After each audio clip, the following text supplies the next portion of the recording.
worst possible thing you could say when you walk into a car dealership. I spent 5 years with Mercedes-Benz, 5 with General Motors, and the worst thing a person could say when they walk in is, if you could just get me to this payment, we got a deal. So your loan's probably still like 19, which means you got to pay to get out. You're upside down. It's called negative equity.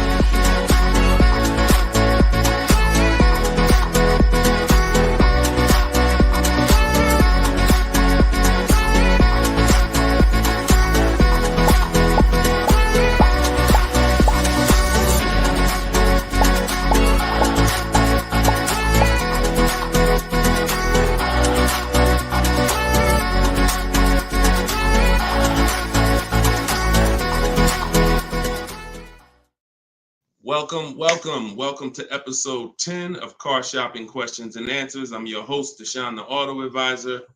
We do these live streams throughout the day to make sure that you can get insider secrets from someone who was in the car business for more than 14 years. Technically, I've been in it since 2006, even though I left in 2020 to focus on educating anyone who's willing to listen. And so those who listen to me, you're going to see throughout this show that they get below market deals. They get cars in 30 minutes from home. They're not going back and forth with negotiating. You don't need down payments. Everything that you may have thought you knew about car buying, quite honestly, a lot of that is going to be dispelled on this broadcast. But we're going to make sure that you know how to get to the money, where the hidden money is in your car deals, and quite honestly, how much you've been overpaying by not having this information. So come on in. I have my man Dolan moderating. We're live on 4 platforms. You guys can start typing your questions. And while we get the first couple questions coming in, let's do some housekeeping. If you're going to spend some time with us on TikTok, if y'all could start tapping the screen, running the likes up so we can let TikTok know that we're about to talk some serious business here. And it lets TikTok know that they need to get some more people over here. So also, you want to share this with your best friend. Last thing you want is for you to use these strategies, save a ton of money, and then your friend a year from now is telling you how they got a car and they got ripped off and they lost thousands of dollars. And then you tell them about our show and they're like, wait, why didn't you tell me about that last year when you were watching? So tag your best friend. Shout out to the sharers. Also, while we're waiting for the first couple questions, let's do some housekeeping. Some of you don't know me. My name is Deshone the Auto Advisor. I'm the author of the new digital book, Cars from Home, 7 Steps to Saving Time, Money, and Avoiding Dealerships. We're rated 4.94 on Goodreads.com. Thank you to everyone who's rated the book. And we just got another rating, which is awesome. We appreciate it. And I'll read a little bit of it just so you can understand the magnitude of what's in this book. And everyone can get it for 75% off while you're here. But this one just came in. It says, this book is outstanding, a must-have for anyone seeking to buy, lease, or even sell a car. It's presented in a very professional, easy to follow, step-by-step manner that covers every situation from buying, leasing, paying cash, using credit, good credit, bad credit. Although I've purchased and leased several cars in my lifetime, I learned new tactics to obtain the best value for my money. Let's go. Appreciate that review, Barry. Thank you so much. So everybody, you could get yours in my TikTok bio or my Instagram bio. You won't leave the broadcast, but get there before the 30 minutes is up so you can get your 75% off. And you can get it in the YouTube or the Facebook comments. We pinned the comment for you so you can get it. And then we'll actually throw this banner up so that you can scan it with your mobile phone camera. If you happen to be watching us on TV, you can scan that QR code right there.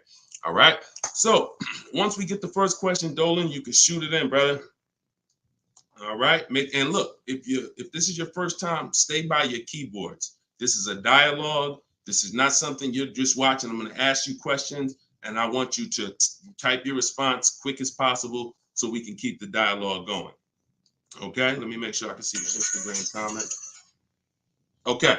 So this one's from Instagram. I currently have about 12 to 15,000 in equity in a finance vehicle with 8 months of payments remaining. Realistically, I don't envision myself keeping the vehicle for another 3 years, so I like to lease. Dang. So you're talking brilliant. You're talking brilliant. See, everything you thought you learned, who's heard people say never lease? Let's get some, I'm in rare form tonight. I'm feeling very aggressive, but I'm gonna stay calm and cool. Who's heard you should never lease a car? Type me in the comments. I told y'all, stay by your keyboards so I could understand who I'm talking to. If you were taught never lease a car, type me. Okay, I see you, Maya. All right, I see you, Jet Beauty Jenny. Okay. I see you, Calvin. All right, Calvin on Facebook. I see you, Lady Gail. So every single one of you who were taught that, those people owe you money. Because if you're not keeping your car 8 years, it's impossible to get a great deal if you didn't lease. There's only one exception, and that's if you're buying very inexpensive cars. I call them smart cars, saving money at the right time. $7,000 cars, $5,000 cars, $10,000 cars, that's different. $3,000 cars. But if you are buying relatively new 3, 4, 5, 6-year-old used cars and brand new cars, and you're not keeping them 8 years, you've lost thousands already. So I want you to stop that tonight. So I'm gonna make a claim. I don't mind if somebody makes a very bold claim like the one I just made, but you got to be able to support it. Let me show you something. So Tope got a lease on a BMW $690 a month. It's a $54,000 car. Now somebody else might have that car just like that. You might be watching saying, Deshone, I got the same car. To purchase this car, and what you're going to notice about how I want you to learn, you're going to learn to look at deals with no money going into them. Okay? See, where the confusion comes in is when down payments start coming in. When you start evaluating deals with no money going into them, you can evenly measure them. It's apples to apples, even in different scenarios. So no money down, she's driving a $54,000 BMW. Now she used our system, she got bids, so she didn't negotiate for this. She stayed at home and let these deals come to her. That same car would be $1,100 a month to buy, because some of you know every $5,000 on a purchase price, every $5,000 that you're going to borrow on a loan, on a 5-year loan, is about $100 a month, depending on the interest rate.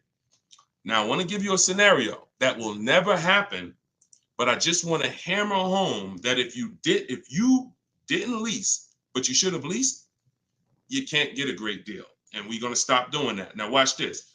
Let's say you happen to walk in and you're looking at the same BMW Tope got. Brand new BMW, never driven before. What would be an unbelievable discount for that vehicle? You just so happen to catch a deal asleep in desperation mode. He says, look, I got to get rid of this car right now. What would be an unbelievable discount off a brand new BMW? Like the best deal that you could realistically get, where you would say, man, he took off all of that money. Throw some numbers out there. I'm about to prove my point. Why it doesn't matter how much money you save. If you put your deal on the wrong foundation, you can't get a good deal. Let's throw some numbers out. You see? Come on. Look, okay, y'all must be thinking. Okay, Coco Love, I like that. 20% off. I like that. So 20% off a brand new BMW. Can we all agree that if you walked in, you got 20% off a brand new car? That would be like, okay, Ted Chu said the same thing on Facebook. I like that. So let's just say, I'm gonna pull up my calculator, right? Pull up my calculator. She walks in, brand new BMW, $54,000. She gets it for 80% of what it costs. That's $43,000. I just told you every $5,000 is about how much per month? $100. So once we put our tax in here, let's not even put all the tax. Let's just round it up to 45. Tax is probably going to take it up to 46 with fees, 47. Let's just say 45. 45,000, y'all. Our payment's $900 a month. 5-year loan. That's with an unbelievable, never before seen discount. Remember that too. What is Tope paying? No money going into the deal.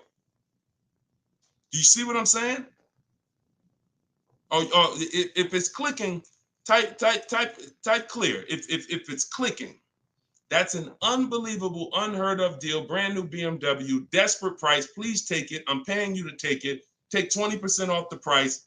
Here you go. You leave thinking, man, I won. I'll never get a deal like that again. What's my payment on this thing? $900. Take a 6-year loan. It's probably $800. Toke paying $690. This is what I'm talking about.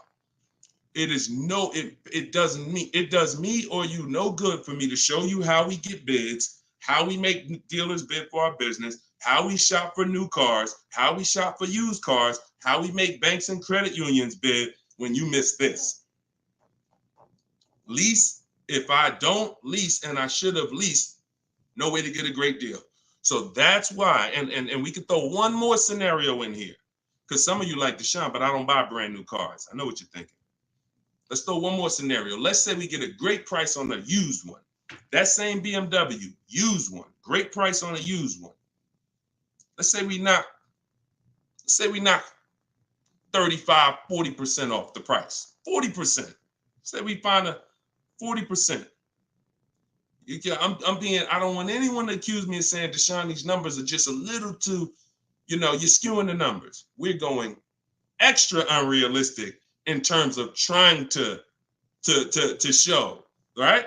So we get a nice BMW, new, good mileage. We knock 40% off that price, $54,000. We pay 60% of what it's worth. That's $32,000 we're paying. With taxes, it puts us at $35,000.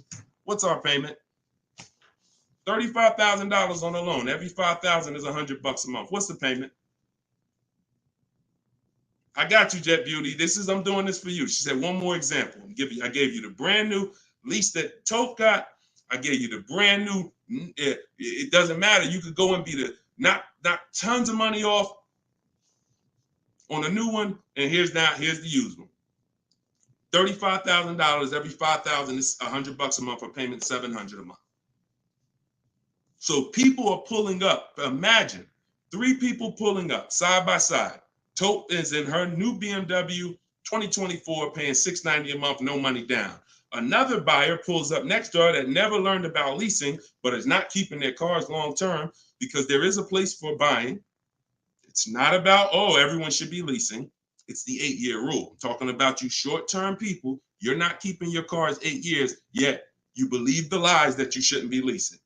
We're going to scrap that tonight. If you're willing to unlearn, tonight will be the last day you believe that bad information. So $690 a month, Toke pulls up. Someone pulls up next to Toke, got a phenomenal deal, think they won. Hey, we got the same car. Oh yeah, man, how much you get? You're not gonna believe this. The dealer gave me 20% off this thing. Oh, that's incredible. How much is your payment on that? Oh, I'm paying $900. Oh, really? Okay. Yeah, no money down though. No money down. Okay, what you paying? I'm paying $690. No money down. Oh, okay. Wow. Other person pull up in the used one. Oh, y'all got the new versions. That look good. That look real good. How much y'all paying? Oh, I'm paying $690 for the new one. Oh, I'm paying $9. Oh, I'm paying $7 for the used one. Do we understand how bad Tope is winning? So you keep believing that old information. It's cost you thousands of dollars. Cost your family thousands. I hate to be the bearer of bad news, but I'm also the bearer of good news. Because if I don't tell you, who's going to tell you? At least now you can actually make the changes and actually change your behavior and stop listening to people who rant about things but never talk numbers. Never talk numbers. They just rant and say, don't do this. Always do this. Never talk numbers though. So this is it. First step, I'm glad this is all based on this first comment we got from Instagram. Don't envision yourself keeping the car 8 years, even 3 more years, then you need to be switching to a lease tomorrow. No point in staying in it. No point in staying in it. All right. Go ahead. Shoot the next question up, Dolan. I think we went deep enough on that first one. Okay. This is the 7 p.m. live show. This is our first live show in the evening. If you see the banner on the actual show, that means we rebroadcast it, because we do rebroadcast these shows all day, so you can tell your friends, even if they can't catch us live, they can watch the show. But yeah, right now we're live, so keep typing your question. Look, Marika said, "Wow, I understand. Yeah, I understand. You're pulling back the veil." All right, this one's from Instagram. What's your opinion on the current car market with leasing? See, I can show you better than I can tell you. Those who don't know how to get great deals, there's no deals to them. We've been hearing this since the very, very beginning. When I started teaching people in 2021, we were hearing there's no deals out there. Felicia came in. She was our first person to use my stuff. She got a BMW X1. And she got it $1,950 off. That was in January 2022, middle of the pandemic, when there was blood in the street. Blood, everybody who came out the dealership, it was like you couldn't believe what you paid. And God willing, you didn't have to buy in those scenarios, or if you use my strategies, you did okay. But those who had to buy, I told you how dangerous it was back then, because dealers were charging 5, 10, 15 grand over sticker and getting it. Meanwhile, Felicia came in, she got a $1,950 discount off a white BMW, not a purple one that no one wanted, white one. Bonita, I always use Bonita because Bonita was middle of the, look, 2022, December 2022. Got 600 down, 600 a month on a brand new Kia Telluride. So our vantage point is different. I get it. To you, yo, there's no deals out there. To us, it's never been no deals. It's deals everywhere. Everywhere. Look, Frena. Some of you saw Frena. Just got a brand new lease. $579 a month. $65,000 vehicle. Ridiculous deal on a Jeep Grand Cherokee Hybrid. Ridiculous. Under 1% lease deal. So, I mean, Deshone, what about purchasing though? Well, it's easier to get purchase deals because there's no lease program. All you need is a huge discount from the dealer. When you're leasing, you need a huge discount from the dealer and a good lease program. So, but here's Sean, $73,000 F-150 Lightning just recently. Look, $20,000 off he's getting. It's just what you know. And I'm not the most proud of the fact I can get deals. I'm sure there's probably not one of you who doubt if this guy was in the car business, worked for Mercedes, worked for General Motors, he's clearly good at this. Of course he can get deals. That's why I don't even talk about the deals I get. I always show the people who use the stuff that I teach so that you could understand that you could get deals. You just need to change your strategies. Stop shopping like it's 1990. You get what I'm saying? You're shopping like it's 1990. No disrespect. I'm just telling you, look and analyze yourself. What about how you shop is different than how our parents shopped in the 90s?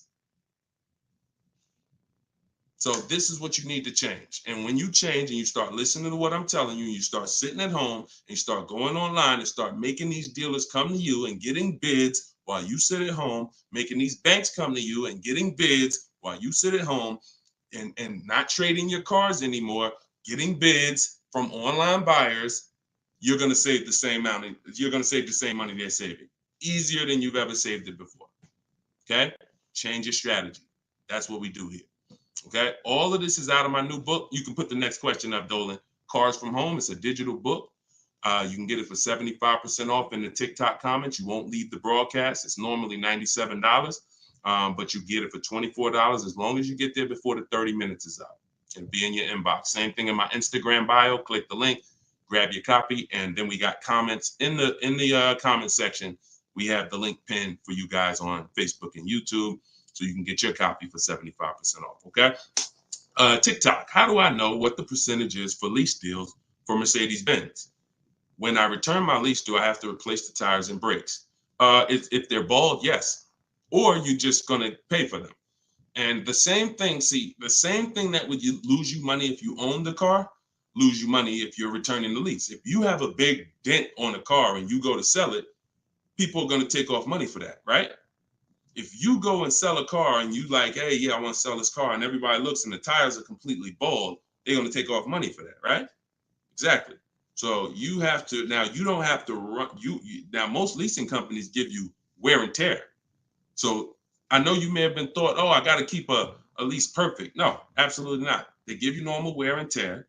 They allow you to have normal wear and tear, scratches, dings, you can even run the tires down pretty low.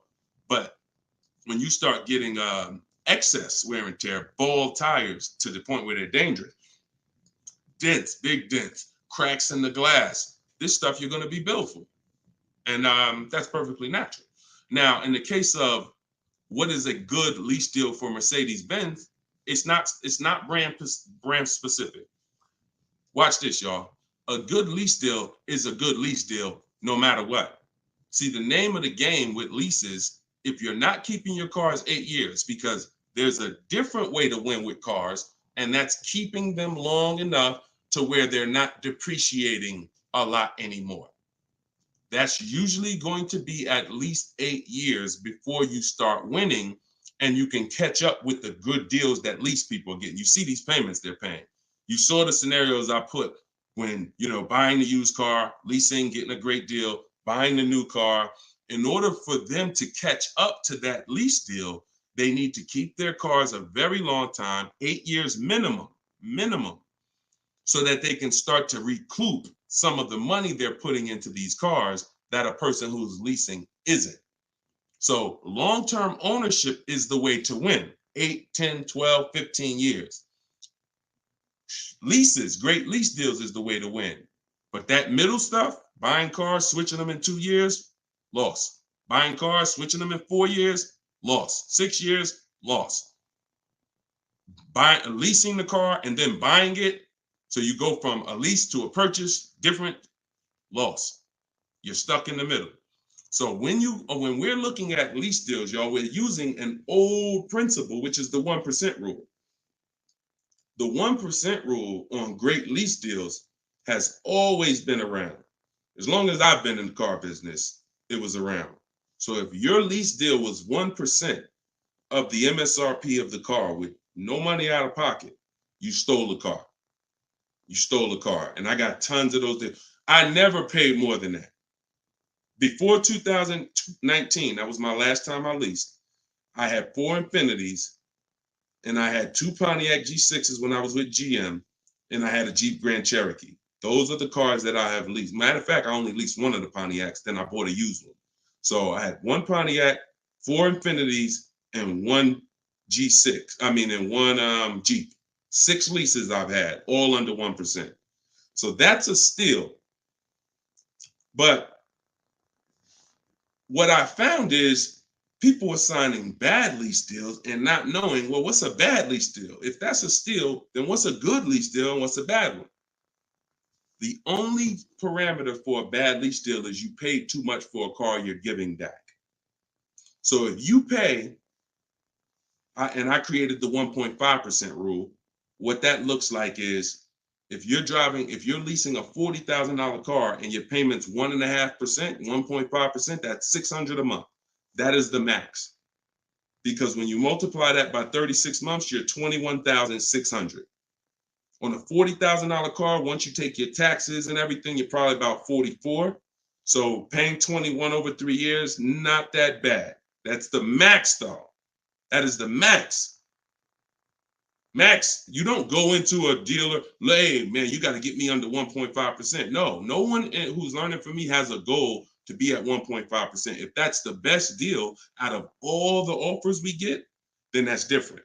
But once you go over 1.5%, look, $650 a month, that same car, you're paying $23,000 for. You're paying more than that for a car you're giving back in 3 years. So this is why we had to have that. Now, between 1% and 1.5, that's a good deal. Between 1% and 1.5, good deal.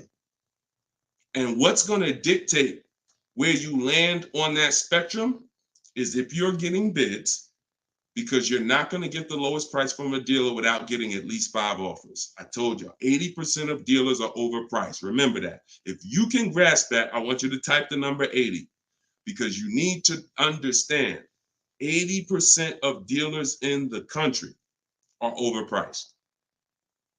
I see you. I see you, Steven. Okay, I see you, 223 apparel. All right, TikTok locked in. I see you. Okay, type. When you get that, then you're going to be much more aware that I cannot. I see you. I am Tashan F. Sir. You're going to be much more aware of why you cannot walk into a dealer thinking you're going to get your best deal. Because if there's 10 dealers on the street, 10, now what you should be saying is 8 are overpriced. So I can't gamble and walk in and think, because you can't negotiate and win with an 80% deal. Because their prices are so high, even when you get money off, you still lose. So that's where, so it takes two things to get great lease deals. You have to get bids while you sit at home. You talk to all 10 of those dealers online. I have the best system for doing that. You could do it your way if you want, but you need to do it. In my book is my scripts and my websites I go to. I go right to the dealer's website. What we say, you just type in what you want. Everything is copy and paste. But you do this so that you can actually get the offers and find out of your 10 dealers, who are the 2 that are the best priced. That's the whole goal. So you need that to get a great lease deal, a big discount from the winning dealer, and then you need a good lease program. That's what dictates where you're going to fall in that spectrum. You can't get below 1% without a ridiculous lease program. They really want to move the car, but 1.2%, 1.3%, these are happening all day long on cars that you all day long. All right, next question, Dolan. All right, Deshaun, I bought the book and followed your instructions for lease deals. I got a 1% deal quote. It's the best system. Buy the book. Best $24 you can spend, right? Precision Sound. See, I swear when I was putting the book together, I priced it at $97 because I said this book is going to save somebody so much money. It's not fair to have it priced like other books. I got tons of books here. I'll be honest with you. Not many of these books have actually saved me thousands of dollars. A couple of them have. A couple of them strategy, but they serve a different purpose in my life. This will be the book that you look at and say, that book right there saved me thousands and thousands of dollars. So that's the reason why it's $97. But you know what? I'm an author. I said, let's do a special thing. Everybody who jumps on the welcome offer, you could get it for the price of a regular book. There you go. But I'm glad. 1% lease deal. Congratulations. Great job. Enjoy it. Enjoy it. All right, next question, Dolan. Can you use your system out of state? Ted, great question. You're going to find that you're going to become very comfortable dealing with dealers out of state. Because, and I'm going to tell you the truth, a lot of dealers that are close to you, when they see your zip code, they've already determined and made up in their mind how much they're going to discount, or if they're even going to discount, based on where you live. If you're 20 minutes from them, why do I need to give you a discount when I know the average person shops 2 dealers before they buy? Now, I don't want you to be average. Let the average people get average deals and above market deals, but you're not going to get below market deals doing average things. I'm going to say that again. You're not going to get below market deals doing average things. Most dealers know, this is NADA research. This is the company that studies car buyers. People shop 2 dealers and then they buy. So if I'm sitting here watching you and I see a zip code, I'm not going to give you a great, especially if I'm an 80% dealer, forget it. But when you start talking to these dealers that are 45 minutes away from you, an hour away from you, now they'll never see you without the online tools. And what we want to do is these smaller dealers that are usually that don't have the foot traffic, we want to give them the opportunity because they want to be able to compete with the dealers in the city. And if it's up to walking in, they'll never have that opportunity. But when it's online shopping, they get the same opportunities, and they will sometimes take that opportunity and make sure they beat their competition. going back to Sean's deal, very important to see this. Sean posted in our groups. We have a private group. He said, I haven't seen the other. I said, I haven't seen the other offers. This is when he showed me he was saving 20 grand. And he said, you know, what do you think about this? I said, you're saving 20 grand. But I said, I don't know what the other offers are. Because what if you could save 25? Don't get excited about one offer. You got to get 5. I sold a car, a Maybach, and years ago, it had a $20,000 rebate on it. What if this car had a $20,000 rebate? We don't know. So he said, look, I got 15 offers. See, the difference is when you're using an online system, you sit at home and you start learning how to go on these dealers' website, copy and paste what you want and get these offers. You're going to be like, dang, I could get 5 more offers just like that. So he got 15 offers. Now check this out. This is what's important about this question you just asked, Ted. I couldn't find anything under MSRP locally. He expanded his search to 150 miles and he found this deal. So a dealer that was over 100 miles away from him made him this offer. None of the dealers close. Very important. So you want to get comfortable shopping out of state.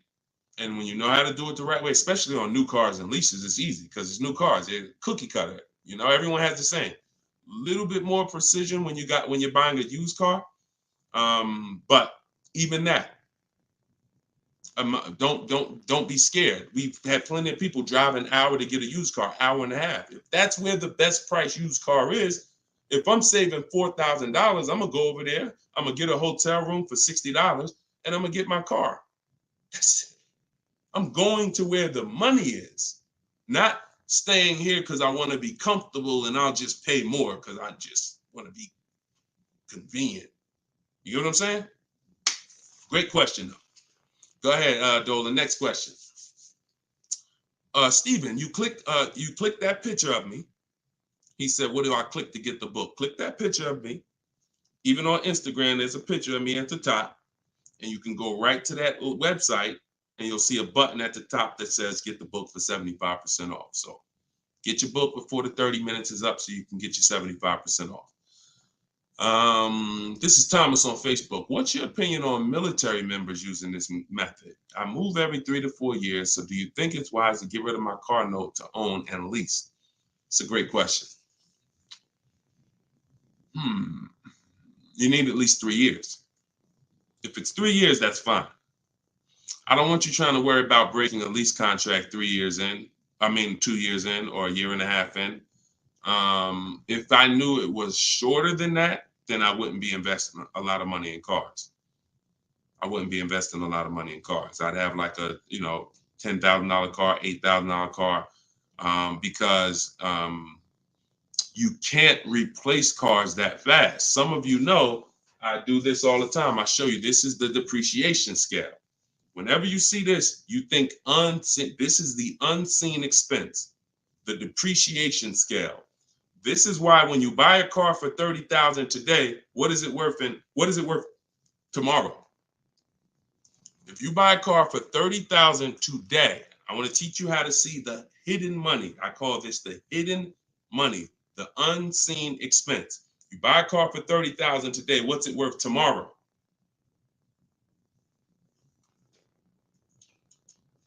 Throw some numbers out there. Let's see Instagram.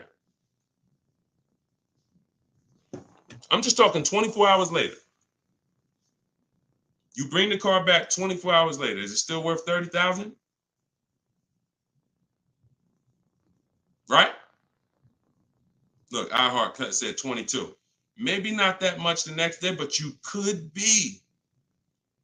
You could be 25, 29. Look, it's worth less, right? So now that's the beginning. Now you park that car outside your driveway a year. Don't touch it. Don't drive it. You paid $30,000 for it. Come back a year later. What's it worth? Now we're getting into those 25s, 22, 20. Look, you never drove it. You didn't drive it one single mile. That's what we are. And look, that's happening the first 5 years that you have the car.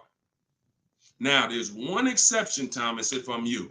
if I can get 3 to 4 years, I'm leasing. No doubt about it. 3 to 4 years, I'm leasing. Now, your goal is to, if you got to make a move, you don't want to lose money and you don't want to have a bunch of negative equity. So what you can do, what I would suggest you do, if you don't have the 3 years, then I would buy a pre-owned car. I wouldn't even go with a $10,000 one. I just make sure I get a great price on a pre-owned car, so that with pre-owned cars, you can swap out and you don't lose. Compared to someone who's leasing, though, you will, because you're going to pay about the same amount they're going to pay, but they're going to have a brand new car and you're going to have a used one. But that's the risk you have to take, because if you try to lease and then you end up having to get out of it in a year, no, can't break that contract that easily and you're going to lose money. So if you got 3 years, I'd lease for sure. If you only got 2, then I get a great deal on a pre-owned car. And then that way I'm safe. If I do need to get out of it, I can sell it and probably break even within a 2-year period, because it's not going to depreciate as much as a used car. I mean, as much as a new car. Okay? If you got 3-4 years, man, lease. When a lot of you, when you realize I'm not talking to you who are keeping cars 8 years. If you have a car outside your house for 8 years or longer, type me. Matter of fact, type K. We call that a keeper. You got to be able to distinguish the difference in these scenarios. Anything outside your house for longer than 8 years is a keeper. We're not even comparing leasing. But when your kids come to you and say, Mom, Dad, I want a car, we don't automatically make them this is going to be a keeper. You're going to keep this thing for 8, 9, 10 years. No, I'm not. I'm going to keep this car maybe 5 years. Okay, then you should be leasing. Okay, your spouse. Me and my wife did it all the time. We had one car that we bought. That was the Pontiac G6. And then we would lease a car and we would rotate the lease. So you can have both. But the key is knowing every time you're about to buy a car, the first question is, how many years am I keeping the car? And if it's not 8, then you should be shopping for great lease deals. If it's 8 or more, then you should be buying. Very simple rules, boundaries based on numbers. All right. Go ahead, shoot the next one up, Dolan. Great question, Thomas. And anybody who's in that situation, that's a good strategy for you guys to follow. YouTube, 6 months left on my 36-month lease, 12,000 miles per year. Things came up and I had to use the car every day, 99,000 miles so far. What can I do? You pay. Now, what you can do is you're going to do an equity assessment. There's 3 ways you're going to work that you compare this. 3 ways, and you're trying to see which one is you're going to bite a bullet because you use the mileage. And again, I want to make it clear, had you purchased the car and put that same amount of mileage on it, your value of your car wouldn't have been like this. That's the average driver. Average driver, their value's dropping like this. That's average. You lose, a couple thousand every year, 5,000. You lose percentages. 20% the first year, 15%, 10%, 12%, 10%. That's the average driver. If you bought it, you'd have lost probably 25% in 1 year based on the way you drive. So it's not a matter of, I leased, I shouldn't have leased. No, this is what happens if you don't cater the lease to the lifestyle. And sometimes you have a lifestyle change, but it doesn't change the fact we have to account for the mileage you use. So we're going to do an equity assessment. You're going to see, if I sold this car, because the reason you're going to do this first is because you want to see what the highest bidders would pay. CarMax, Driveway. This is step 2 in my book, equity assessment. CarMax, Driveway, Carvana, Kelly's Blue Book, instant cash offer. Do not use Blue Book. Please do not come to me talking about what Blue Book said your car is worth. We don't use algorithm sites. We get real offers. Cash offers is all that matters to us. Okay? Kelly's Blue Book, instant cash offer. AutoNation, sell my car, and Car Guru, sell my car. That's 6 offers. And you're going to get that after you get your payoff. Now, you're going to see how upside down you are. And once you see that, okay, I'm upside down, How many miles did you contract for? Oh, 12,000 miles a year. Okay, so all right. So once you see, all right, my highest offer is 23,000, but your payoff might be, 30. Then that means you're $7,000 upside down. So now you can compare paying that money to now saying, all right, well, what happens if I return the car? Now, this is the second scenario. First scenario, when your over mileage is selling it. What does that look like? Second scenario is actually taking the mileage penalty, because I just told you $7,000 is the bill over there. In that scenario, mileage penalty, you contracted for 36,000 miles and you got 99 on it. So 99.8 minus 36,000 miles, you 63,000 miles over, and you're probably going to be charged 25 cents per mile. So that's a $16,000 mileage penalty that's coming if you stayed to the end. So that's why you want to compare selling, paying the difference. If you got some cash on hand, that would be the best way to do it. Now, the last thing that you can do, which is, see, I don't like these scenarios because these are negative equity scenarios with leases, and we really shouldn't. Besides an emergency, we really should not be in negative equity situations with leases, only finances. But your last scenario is, once you see how much your car is worth from the offers, you're now going to try to roll that negative equity over and get someone to pay the bill and wrap the new deal with the negative equity. So you're going to get bids for whatever car you want to replace it with. Whatever car, let's just say you're looking for a Jeep Grand Cherokee, you get bids, get your best offer, and then you're going to tell them, hey, I got this old car here with this type of penalty. I need to wrap it into this deal that's 7,000 or 8,000. That's why you got to know what the market value is. Before you do this, you have to know what the market value is based on offers, so that you know, all right, I got to slap another $7,000 on top of whatever my best deal is, so that I don't get the bill. So if you can pay the bill, pay the bill. If you can't pay the bill, then you need to roll it into the next deal. But the last thing you want to do is drop that car off without doing what I'm telling you, because once that car is grounded, the bill is generated. It's nothing out of it. So everything you have to do is now, because if you ground that car with that mileage, the bill is automatically coming. There's nothing you can do to get out of it. So follow those steps, do the equity assessment. And when you're on those websites I just told you about, if you have a lease, that's going to ask you, are you leasing, financing, or own? Put own. I'm just telling you. And I'm telling you, if you have my book, I explain why you must do that, but I don't have the time to go into detail of why you must do that right now. Okay, just when you're on those websites, put own. And if you have my book, then I'll be walking you through this step by step. But you're more, if this ever happens again, you guys look at this early. You look at this when you're a little bit over miles, not this much over miles. And listen, I know you may have not known, maybe I understand, but for future reference, we want to choose our mileage carefully. And if we find ourselves going over by thousands and thousands of miles, we want to make a move and do this same scenario sooner than later. Okay? Best thing I can tell you. You got to bite the bullet. We just need to find the smallest bullet to bite. Okay? All right, next question, Dolan. That's a good one. Common situation. All right. All right, go ahead, Dolan. All right, here we go. This is Ted. A couple other things real quick. I'm upside down in my current car loan, but the payment is cool. Still want the same or lower payment on the next purchases. This covered in the book. By the way, I already copied the book just in case I have to pivot. Wonderful. Wonderful. So I think you said you were switching to a lease, right, Ted? But you're upside down.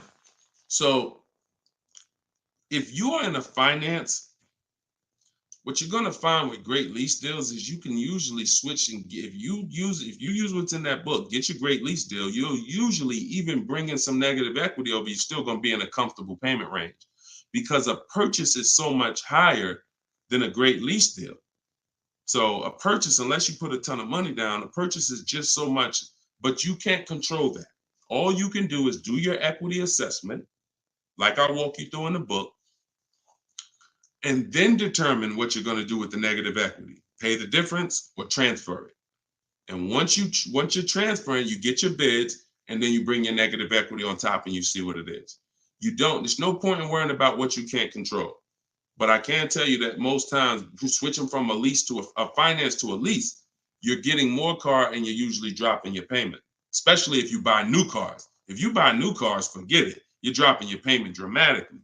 So you can still move negative equity over. But even on used cars, you're going to see that just going from a finance, you saw the scenarios. If you were here at the beginning of the show when I started those 3 scenarios, you saw how different the payments were. So that lease gives you so much room to customize, bring over some negative equity, and still be better payment-wise than purchasing. Okay? So yeah, keep me posted, man. Make sure you send me your success story. Thomas just got the book. When will the next session be for the step-by-step breakdown? I don't do a step-by-step breakdown. Look, I'm talking to the public, and here's what I won't do, because it's just not fair. I'm not going to spend a lot of time talking to people who have the book, because the book is step by step. Every now and then, Dolan pulls a question in, great, but I'm talking to people who don't have the book. I'm not going to make the whole show talking to people who have the book, because quite honestly, like I said, I got a lot of books up here. I can't talk to one of these authors. If I'm reading something from, this author over here, but the book is set up in a step-by-step way. So just use it and win with it. All right. Go ahead. Shoot the next question up, Dolan. It just would be corny. That'd be corny. Oh, he's only talking to people that got his book. No, we're not doing that. DJ Flair, YouTube. I haven't gotten APR under 1.4 on a lease. Should I settle? How many offers do you have? Now I'm looking at the comment section, DJ Flair. I need you, if you're going to ask a short question and then I'm asking you a follow-up question, I need you to type fast. And that's a quick look. Number, send. 3, send. 1, send. You know what I'm saying? I can't spend too much time if you're not right close to your keyboard. So okay, let's put it like this. If you don't have, I see you, Coach Troy. Thank you so much. Thank you to the people who support the broadcast too. I appreciate it. And shout out to the sharers. Shout out to the sharers. I see you, Body Gang Nunu. Thanks for everybody that's sharing the broadcast. Your friends will be mad at you if they find out you've been using this stuff and you didn't tell them, especially your best friend, your closest friend. If you've been using this stuff and you didn't tag them, go ahead. Go ahead, type your question, Coach Troy. We'll get to you. All right, I don't think DJ Flair's tapped back in. So here's the thing. The only time we're settling on any lease is when we have at least 5 offers. Because when you shop the right way, and anyone who shopped using my stuff can attest to this, when you shop the right way, you're going to see on a regular lease, any vehicle you name, you're going to see $150 to $200 a month difference. I told y'all, I'm not just telling you 80% of dealers are overpriced. You're going to prove it to yourself. 80% of dealers are overpriced, and you're going to prove it to yourself when you look at all those offers and you see that one dealer is at $450, another dealer is at $490, another dealer is at $530, another dealer is at $590, another dealer is at $6. We've been doing this. I've been working with people since 2021. I got over 1,600 people in my personal, coaching program, and we got thousands of people that have the book. So when we get the offers, that's what we see. So the only way we will settle on a 1.4% lease is if we know that's the lowest offer in the market. And the only way we know it's the lowest offer in the market is I'm looking at the other lease deals. Oh, that one's 1.5. That one's 1.7. That one's 1.75. That one's 1.8. Now I know 1.4 is the deal. Let me get this up out of here. This is a great deal on this particular car. That's the only way. Okay. Next question, Dolan. Great question. I'm on the fence about joining maps for my truck purchase. Can you elaborate on how it's different than following the book? I don't even talk about maps on here. Maps is Maps is my book and video with me coaching and Zoom calls and a private Facebook group. Totally different. And again, that's another reason why I can't get too big into giving questions and answers. Look, the book is there. It's $24. It's step by step. People have used it, gotten to success. That's why we're rated 5 stars, 4.94. But that's why we're rated high. That's why people are writing me. Look, we just got this today. So when I get this stuff like that, the only time I'm going to engage with thousands of people who got the book is when I know the book is not really complete.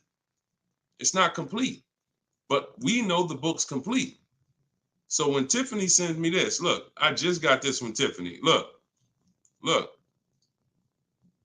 I believe we got a great deal. Look, 2024 Mazda CX-90, $44,820 on the sticker. Discount was $6,530.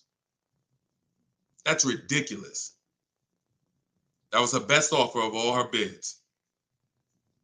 $65,000. She saved 15% off the price of the car. Brand new car. She just sent me this. So some people are like, Deshone, you know what?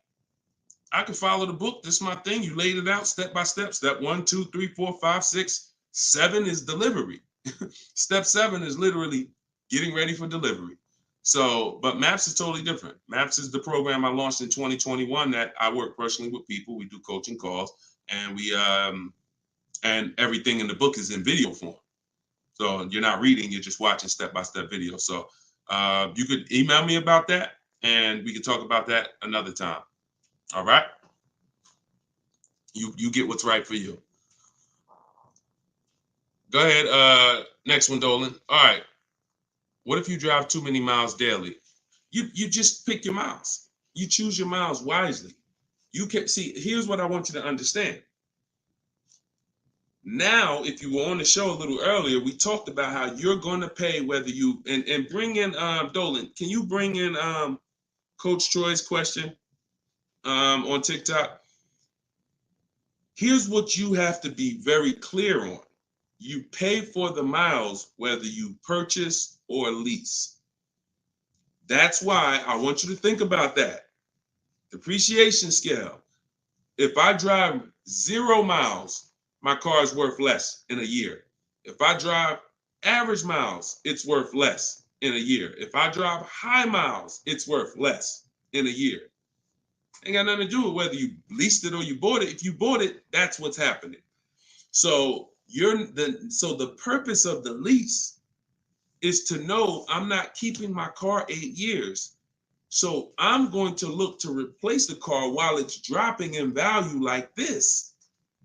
If I buy it, this is year 1, this is year 2, this is year 3, this is year 4. Once you get about year 6, it starts to round out. You're losing less value, year 7, year 8. But you still need to catch up to the person who leased because they haven't put all this money in the car that you have. That's why it's the 8-year rule. But if you're like, Deshone, I know I'm not keeping the car 8 years. Your goal is to beat the depreciation in. How do I get a car without taking this type of loss? That's a lease. That's a great lease deal. Not an average lease deal, not these commercials. None of these lease deals y'all saw in the show today was based on a commercial. Nothing. They were probably thousands better. Do never look at commercials and think, oh, that's a lease deal. Absolutely not. Absolutely not. So what you're going to do is you're going to assess your miles, see how much you drive to work and back, how many days a week, and you're going to add that up over the year, and you're going to come up with a number. And if it's $18,000 a year, great. I worked for Hyundai for 6 weeks, and I keep the story short, but I worked for them for 6 weeks. I was a manager there. Owner ended up getting indicted. Straight up highway dealer. Like I would never, it's the only dealer where I said, whoa, this ain't for me. No way. Got out of there in 6 weeks.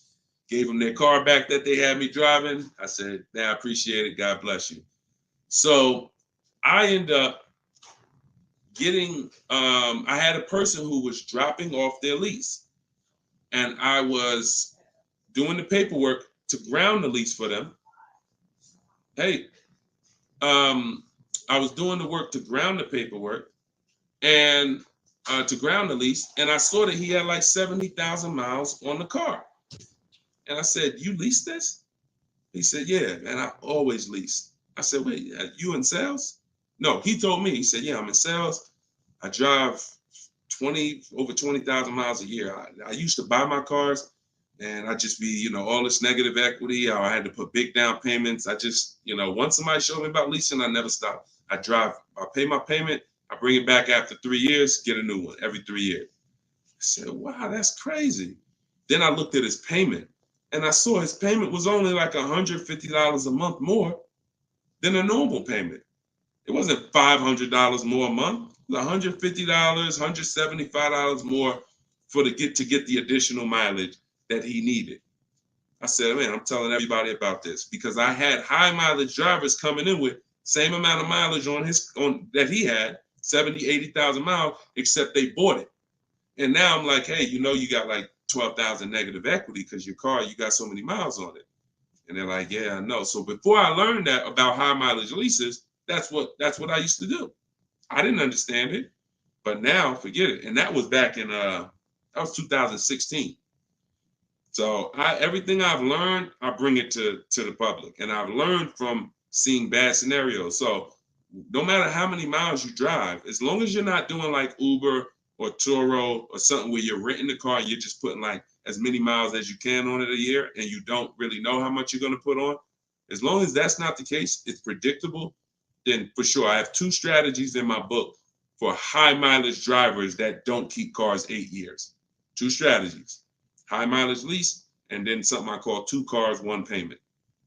High mileage lease, 2 cars, 1 payment, where you split the mileage. You have 1 car you buy, and then you pay that car off, and then you have 1 nice car that you lease, 12,000 miles, and you just split the miles. Either way, stop buying. And now, one more thing, and put the next question up, Dolan. Now, if you're a high mileage driver and you are an 8-year person, great, no reason to lease. There's plenty of cars out there. You buy a car that you can drive 25, 30,000 miles a year. That'll last you 8 years. No reason to lease. See, if you are keeping your cars 8+ years, forget about leasing. If the person who you want to shop for is 8+ years, no reason to lease. I'm only talking to you who are like 6 years, 5 years. Deshone, I'm not keeping it 8 years. You are the ones losing thousands of dollars by not leasing. All right, I see you. All right, so this is Coach Troy from TikTok. And we're live, y'all. Just in case you know, we're live for a couple more minutes. This is our 7 p.m. live. We whenever you don't see the banner on top, you know it's live. Whenever you see, because we rebroadcast these shows because a lot of people can't make them, so you can catch them on pretty much any of our platforms. You can watch the replay, watch the rebroadcast. But we are absolutely live right now. So for a couple more minutes, you can type your questions. This is Coach Troy from TikTok. I have a lease now. My lease is up in June. My credit fell to 573. Can I go for a finance? What I do is I'd get a smart car right now, saving money at the right time. Now, if you have a strong car payment history, that weighs on your profile. Mercedes, tell y'all a story about Mercedes. Mercedes, if you paid Mercedes, your whole world could be crashing down. They'll approve you again. So I would have people come in and say, Deshone, or they'll call me and say, Deshone, my credit's not where it was when I got the Mercedes a couple years ago. What do you think? I said, well, how was the payments on the Mercedes? I never missed one. You're good. Maxed out credit cards don't matter. They look at that. So if you paid the car payment, I go for a lease. If you missed a couple car payments, but if you missed a couple car payments, I'd go for maybe a less expensive lease. Possibly 573 is tough. You need a lot of stuff to weigh, because I have something I teach. It's about profile, not just about score. So profile is how long you've been on your job, the money you make. Probably the 2 biggest indicators are payment history and credit score. But outside of that, that's not all it's based off of. So you got to kind of look and say, all right, if my credit score is low, do I have anything else on my profile that makes the profile look attractive? That could be, you know, that's usually either a car payment that you paid on time, or um, you only missed a few payments and they dropped your score low. If you got like 60, 90-day late, then I would tell you, okay, let's get an inexpensive car, $10,000 car, get something small. I call this a smart car. In my book, I refer to this as a smart car, saving money at the right time. Now, this is a setup car because you're in a rebuild. So your goal is to get the smallest car possible because you pay for size. You don't want to go out and get a huge SUV because you're going to pay for size. If you get something that was brand new, 25,000, I would get it, finance it, try not to get something too old. But the only way you're going to need to get something old is if you're trying to buy an expensive vehicle.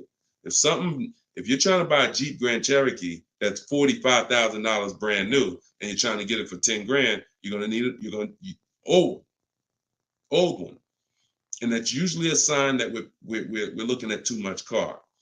So, but if you need an SUV, that's different. But your goal is to sacrifice, get the least expensive quality car. It must last 2 years. Hit the payment history on point. Don't miss a payment, and then you would switch to a lease. So I don't know enough about your scenario, but I kind of gave you a little bit. And in my book is the details of this: the smart car strategy, and shopping for a lease, and looking at your credit profile. So based on where you're at, you make your move. But either way, it's fine. It's not the end of the world. Tons of people are going to be rebuilding now.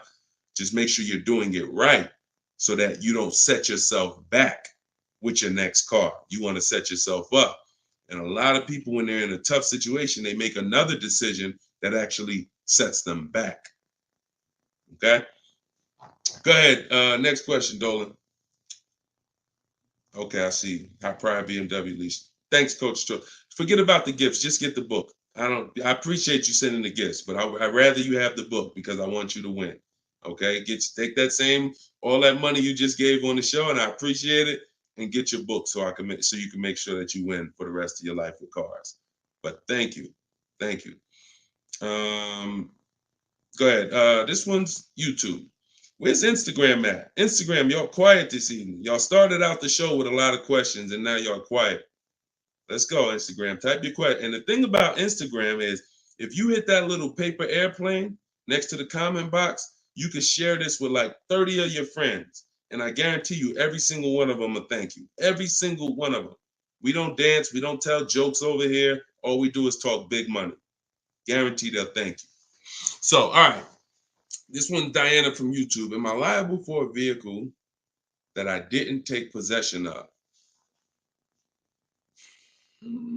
If the paperwork has been sealed, signed, the bank has been notified, if there's a bank involved, you can be, just because you didn't pick it up, but you would have had to sign all paperwork and basically have them turn that paperwork in, which would start the motor vehicle processing, where they're going to register the car in your name. Once this process has moved forward, whether you took the car or not, that vehicle is linked to you.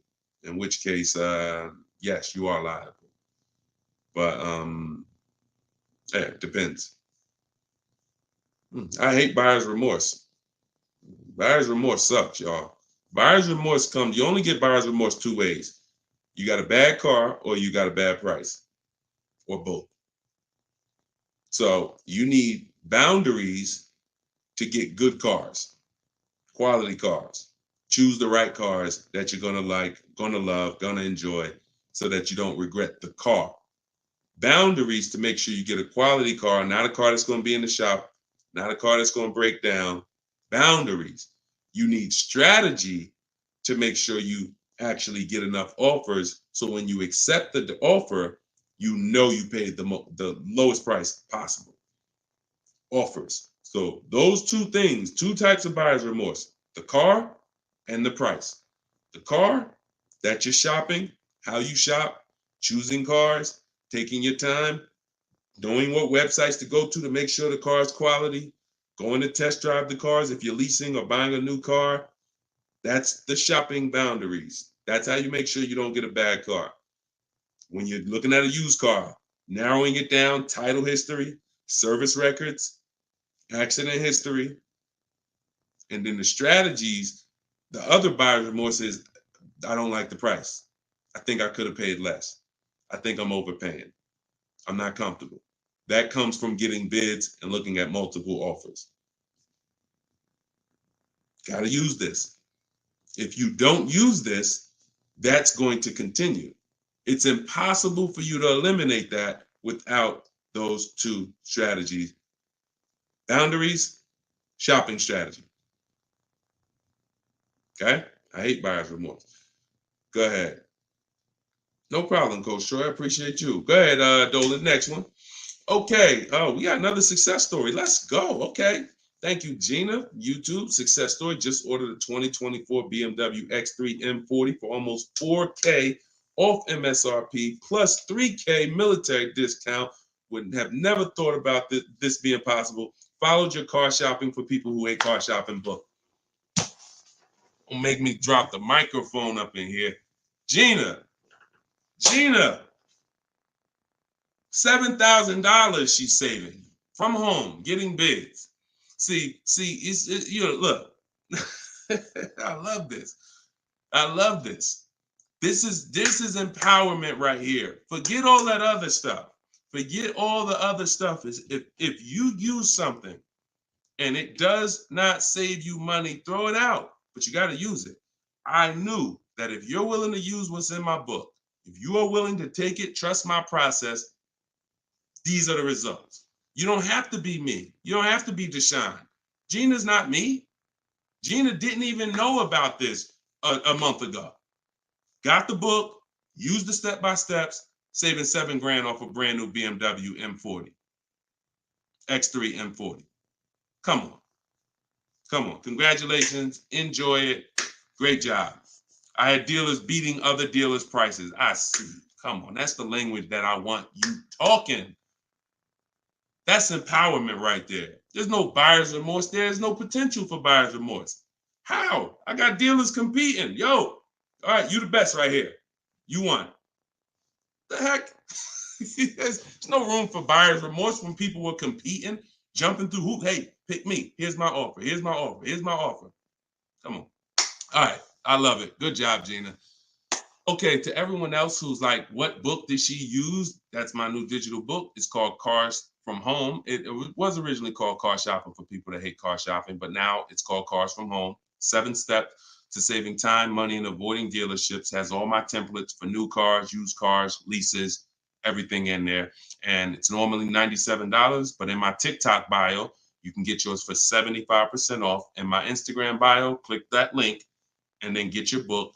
You'll pay $24 instead of $97. And in Facebook, YouTube, we got the comments. We got a comment pinned for you guys to get it. Go to deshonsbook.com right there on the screen. Or if you're watching us on TV, you can just scan that QR code with your mobile phone. I want the success stories. I love the success stories. Love it. All right, go ahead, Dolan. We got a couple more minutes. Go ahead. Next one.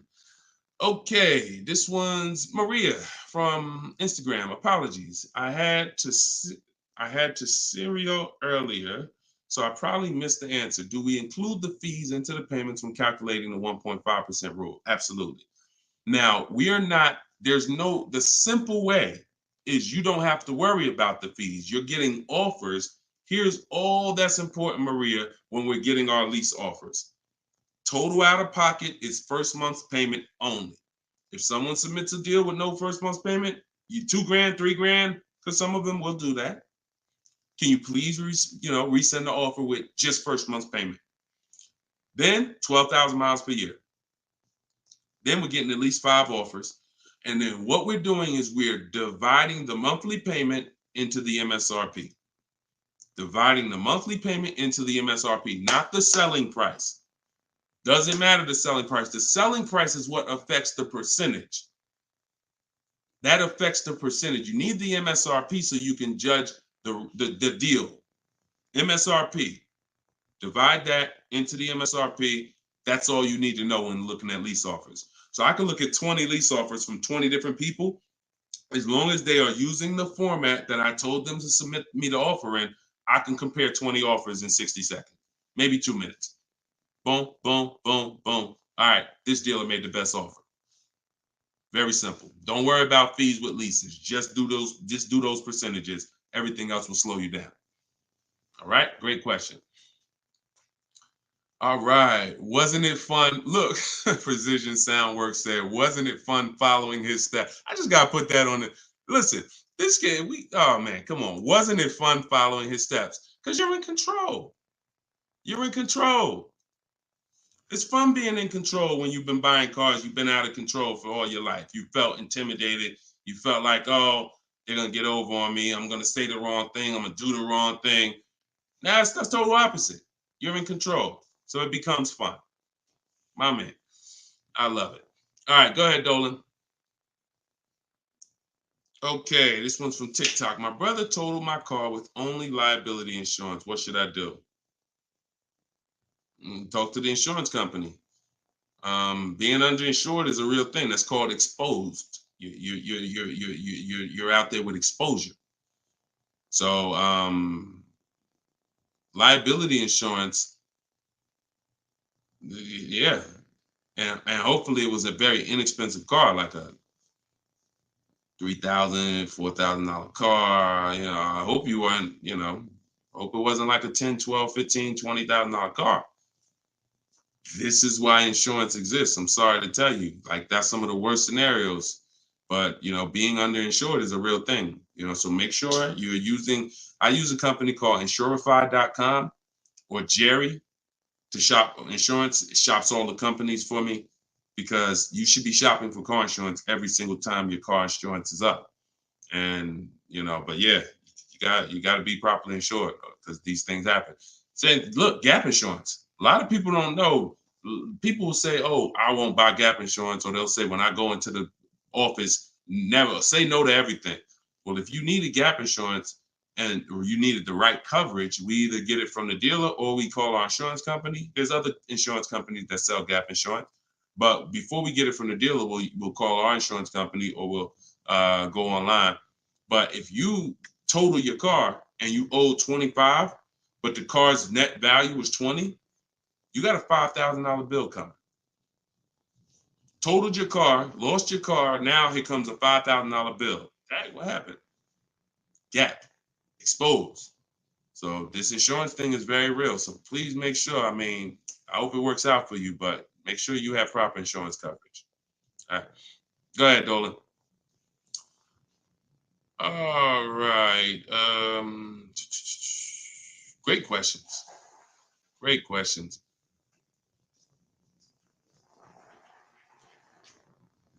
All right. This one's Thomas. I have come to an end of my lease. A new lease is too much for me. The buyout is about 25K. Give me some options.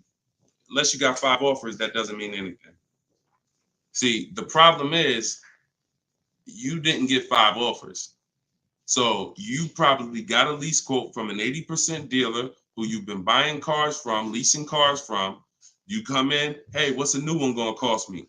They're trying to keep you high based on three years ago. Everybody was overpaying and they're trying to keep you high. They're trying to keep their profit. And you look and saying, wow, the new one's 700. Nah, I can't do that. I guess I'm going to do something different. Meanwhile, when you start getting bids, you'll see that maybe the best deal on that is 500. See, all of these deals that I'm showing you guys, you got to understand something. These are not deals that people are getting by walking into dealers. Look, this is Charles. He got a Hyundai Palisade, top 10 most popular SUVs in the country.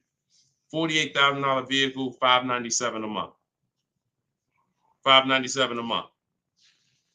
Listen, and just so y'all know, we live right now. This is not a replay. So we are straight live. I want you to know when we're live and when you're watching a rebroadcast. Okay? Like, understand, this doesn't happen walking into a dealership. So when I usually hear questions like this, oh, I'm gonna buy the lease out, or hey, there's no deal, you know, the new lease payments are too high. No one who's getting multiple offers are saying that, because what you would be doing is you would be flipping to another vehicle. Before I go from leasing, which is a value play. Leasing is driving brand new cars for pennies on the dollar. To go from that to buying a used car is an entirely different thing. Buying your lease is buying a used car. So when you do that, Alexis, just go to deshonsbook.com. Just type it into your browser. So when you do that, you're switching totally different strategies. But what I would do if there's a bad lease program, if let's say I've been leasing Mercedes-Benz for years and I go to get another one and I do all my offers and I see, oh, this is a bad lease program. It's over 1.5, 1.6, 1.7. No thanks. I'm going to go to my plan B car. I'm going to look at it, a plan B car, because every single vehicle has a different lease program. And sometimes you'll look at one vehicle and you'll think, oh, this is all leases. No, that's one vehicle. That's not even all leases in this dealership. This vehicle has a different lease program than this one. This trim level has a different lease program than that trim level. They're all different. So when we get locked in on one overpriced lease, especially if we didn't get 5 quotes like I teach, so no, that is the strategy. So you just say, give me some options, please. Here's your options. Get 5 offers. If they're all over 1.5%, next vehicle, pick another vehicle. Get 5 offers. If those are over 1.5%, pick another vehicle. Eventually, you're going to find a vehicle that has a great lease deal, and you're going to say, okay, this is it. They're all different.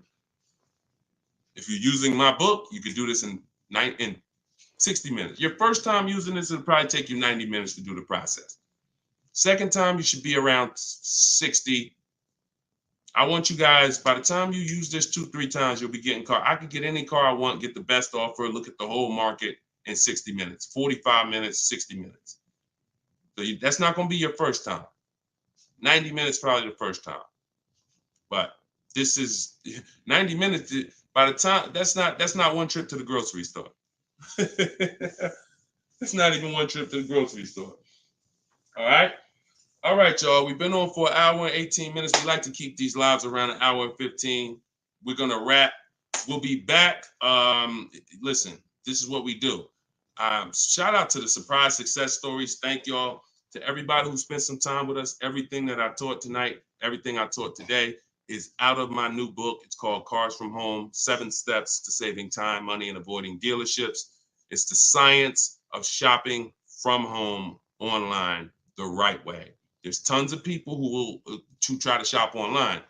There are car sales people who have mastered the science of not giving quotes online, making it hard to buy online. So the same way when people were walking into the dealer, car salesmen got trained on how to handle you. The same way they saw millions of people go to the internet, they created internet sales departments to get trained on what? How to handle you. So you need a strategy to make sure that you're doing this the right way, getting bids. You don't have to be a great negotiator when you're great at getting bids. And that's what the book is about. So you can get your copy for 75% off. It's $24 in my TikTok bio or my Instagram bio or the link in the comments on YouTube or Facebook. And if you're watching us on TV, just scan that QR code with your phone. But we'll be back sometime tomorrow, depending on when you're watching. And this is what we do. Let's keep saving this money. All right. God bless. And thank you to everybody that got the book. Email me your success stories. I want to see more success stories. All right. God bless you.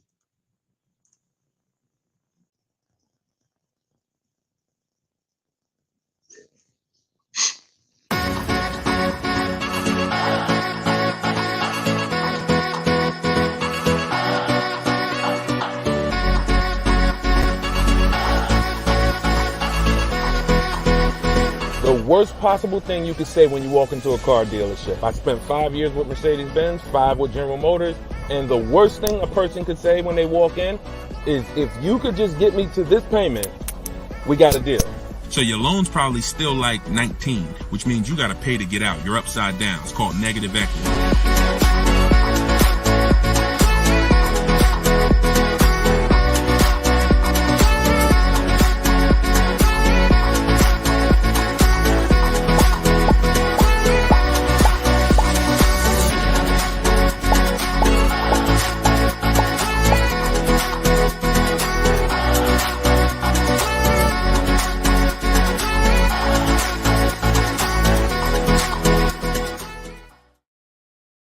Welcome everybody to episode 11 of Car Shopping Questions and Answers.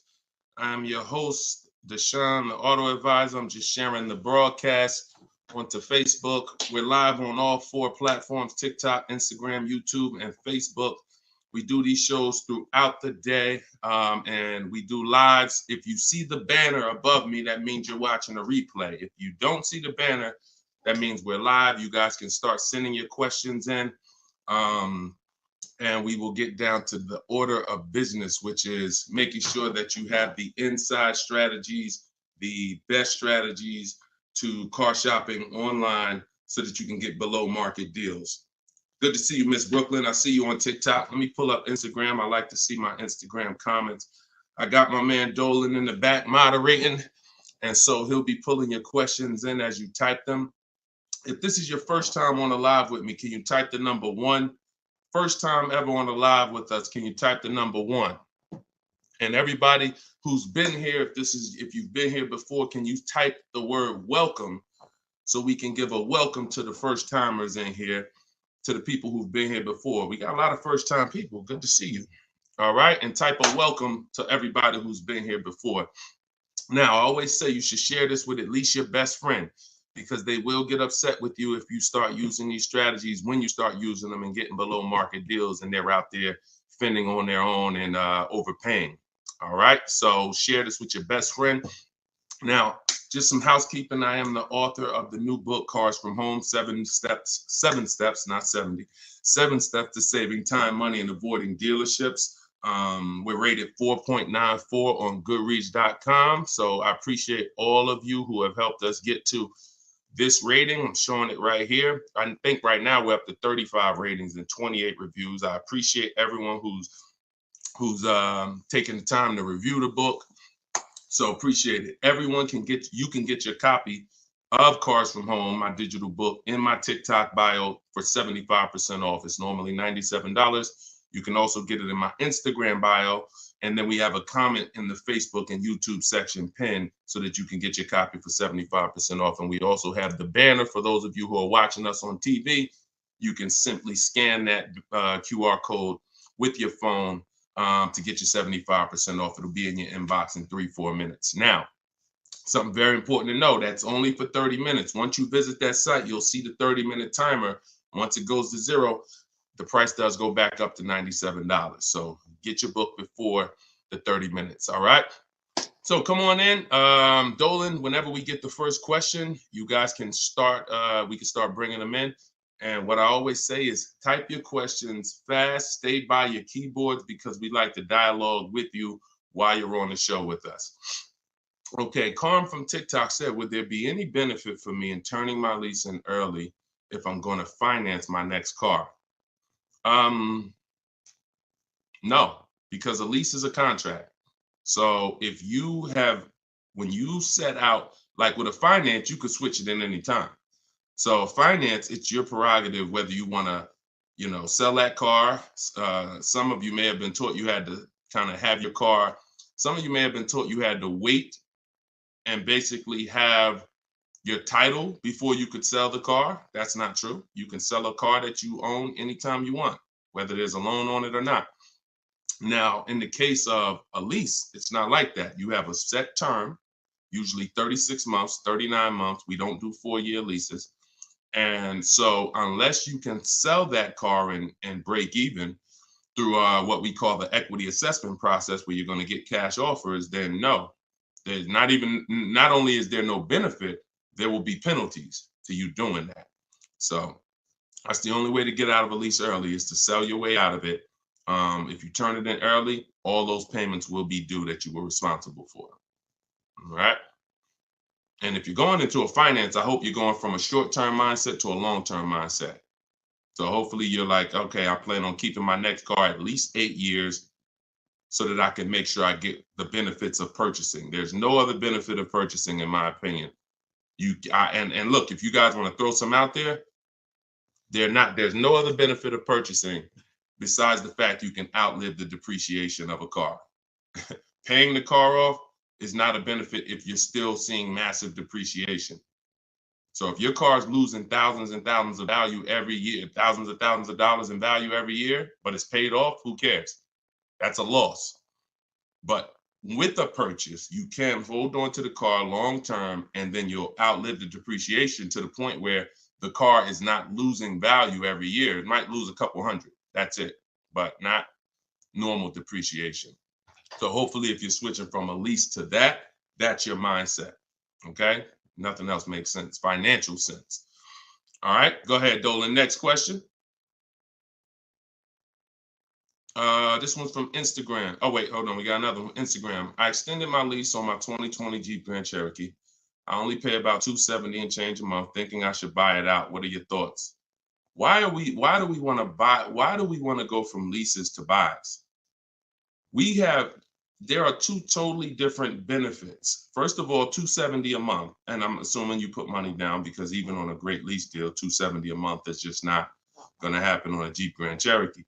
So you paid that payment a little, you paid to get that payment a little bit, but yet and still, a lease is, the benefits of leasing are you're driving very expensive vehicles, brand new vehicles, $25,000, $30,000, $50,000, $100,000 vehicles for pennies on the dollar when you get great deals. You're literally driving them for 30%, 40% of what someone who purchases them is paying when you get great lease deals. What's the benefit of switching to a purchase? What's the benefit of buying a used car after that? Which is what you're asking, Patricia, is, okay, should I go from my lease to buying a used car? Because that's what when you buy your lease, that's all it is. You're buying a 3-year-old used car. There's nothing different than that. So if you are of the mind, and also to get a payment that is relatively low on a lease, you got to take a long, when you buy out your lease, you got to take a 6-year loan, especially with today's interest rates. You're going to take a 6-year loan. So you're literally paying on a car for 9 years. You're committing to a 9-year payment on the same car. Think about that. If y'all enjoying it, y'all going to spend some time with us. Could y'all tap the screen, keep running the likes up on TikTok? Appreciate you. All right. What's the benefit? So why are we doing this? And for the, all I do is I spend my time talking about numbers and thinking about financial ramifications, financial consequences of the decisions we make. And I try to explain them to you so that you can look down the road and see that this doesn't make financial sense for me to do this. So if you're looking at a $270 a month payment and you put money down, your best bet is going to be to shop for another vehicle, unless you want to keep the car a long time. If you say, Deshone, I'm keeping this thing 8 more years, then you can buy a used car, because the only way it's going to make sense for you to pay 9 years of payments on the same vehicle is if you keep it at least 11 years, which is 3 when you bought it, when you leased it, and then another 8 once you bought the lease out. 11 years. But you paid for 9 on the same car. So there's no good reason to do these things. Buying your lease out is the only scenario where you come in. I used to have people come in the dealer. Some of you who are new to the show, I worked for Mercedes-Benz for 5 years. I worked for General Motors for 5 years. I had my own new car brokerage for 4 years. So I've been in and around cars for the last, since 2006. People would come into the dealer and say, they had a car that they bought brand new. I want y'all to listen to this and stay by your keyboards, all right? Because I'm going to ask you a question. Somebody comes in a dealership, they're looking to replace their car. They say, Deshone, you know what? I want to trade this in for something different. I say, okay, how long have you had it? I had it about 5 years. Oh, so you bought it new? Yeah, I had it since it was new. Okay. Now, somebody's had a car 5 years. If your friend came up to you and said, yeah, I'm about to replace this one, and they told you they had it since it was new, wouldn't you think that it was either paid off or almost paid off? Yes or no? Yes or no? See, if I tell you a story that you'll never forget, you'll eliminate the bad buying your leases. It won't come to you anymore, because you'll think about this story. All right. So most people would think, right? Yes, I see you, Fuzzy Nuggets. Okay, I see you, Lori. Somebody said I had this car for 5 years since it was new. It should be almost paid off, if not paid off, right? Okay, I see you, Jack Nisley on Instagram. So we go through the whole thing of calling the bank, because I ask him, he says, oh, no, it's not paid off yet. Okay, do you know how much you owe? No, not really. Okay, I'll call the bank, I'll get you pay off. We'll find out how much you owe. Now, when I see somebody who would come in the dealership and they were trading the car in 5 years or 4 years or 6 years, I already knew I was going to talk to them about leasing, because they were going to love leasing when I started showing them the numbers and saying, hey, you should stop swapping these cars out. So that's what I'm prepared to tell them about. You're going to lower your payment, and anything your car is worth. If your car is worth 15 grand, most of that is going in your bank account. So you're going to pull all that money out, put it in your bank account. You'll lease the new car with little money. So I'm getting ready to drop good news. And I've done this for so many people, right? So I'm preparing to do this for this person. Now I call the bank and I say, okay, I'm calling to get the payoff for Mr. Jonathan Williams, 2018 Audi. Oh, yes, he owes $18,400. That's a problem. So I look at him and I'm like, the bank is saying you still owe like $18,000 on the car. How's that? Didn't you say you had it for 5 years already? Oh, yeah, but you know what? I actually leased it, and then I bought the lease out. This is how I found out this was horrible. It's exactly how I found out. Wait, you bought the lease out? Yeah, I took a loan out, and See, this is the only scenario where you can have a car for 5 years, but because he took a 6-year loan or even a 5-year loan to buy the balance of the lease, he still has 3 to 4 years of payments remaining. I want to let that sink in. 3 to 4 years of payment. He comes in after 5 years. You know what? I've been driving this car 5 years. Let's go. You still have 3 to 4 years of payments remaining because you bought your lease out. It's a horrible idea. It's a horrible idea.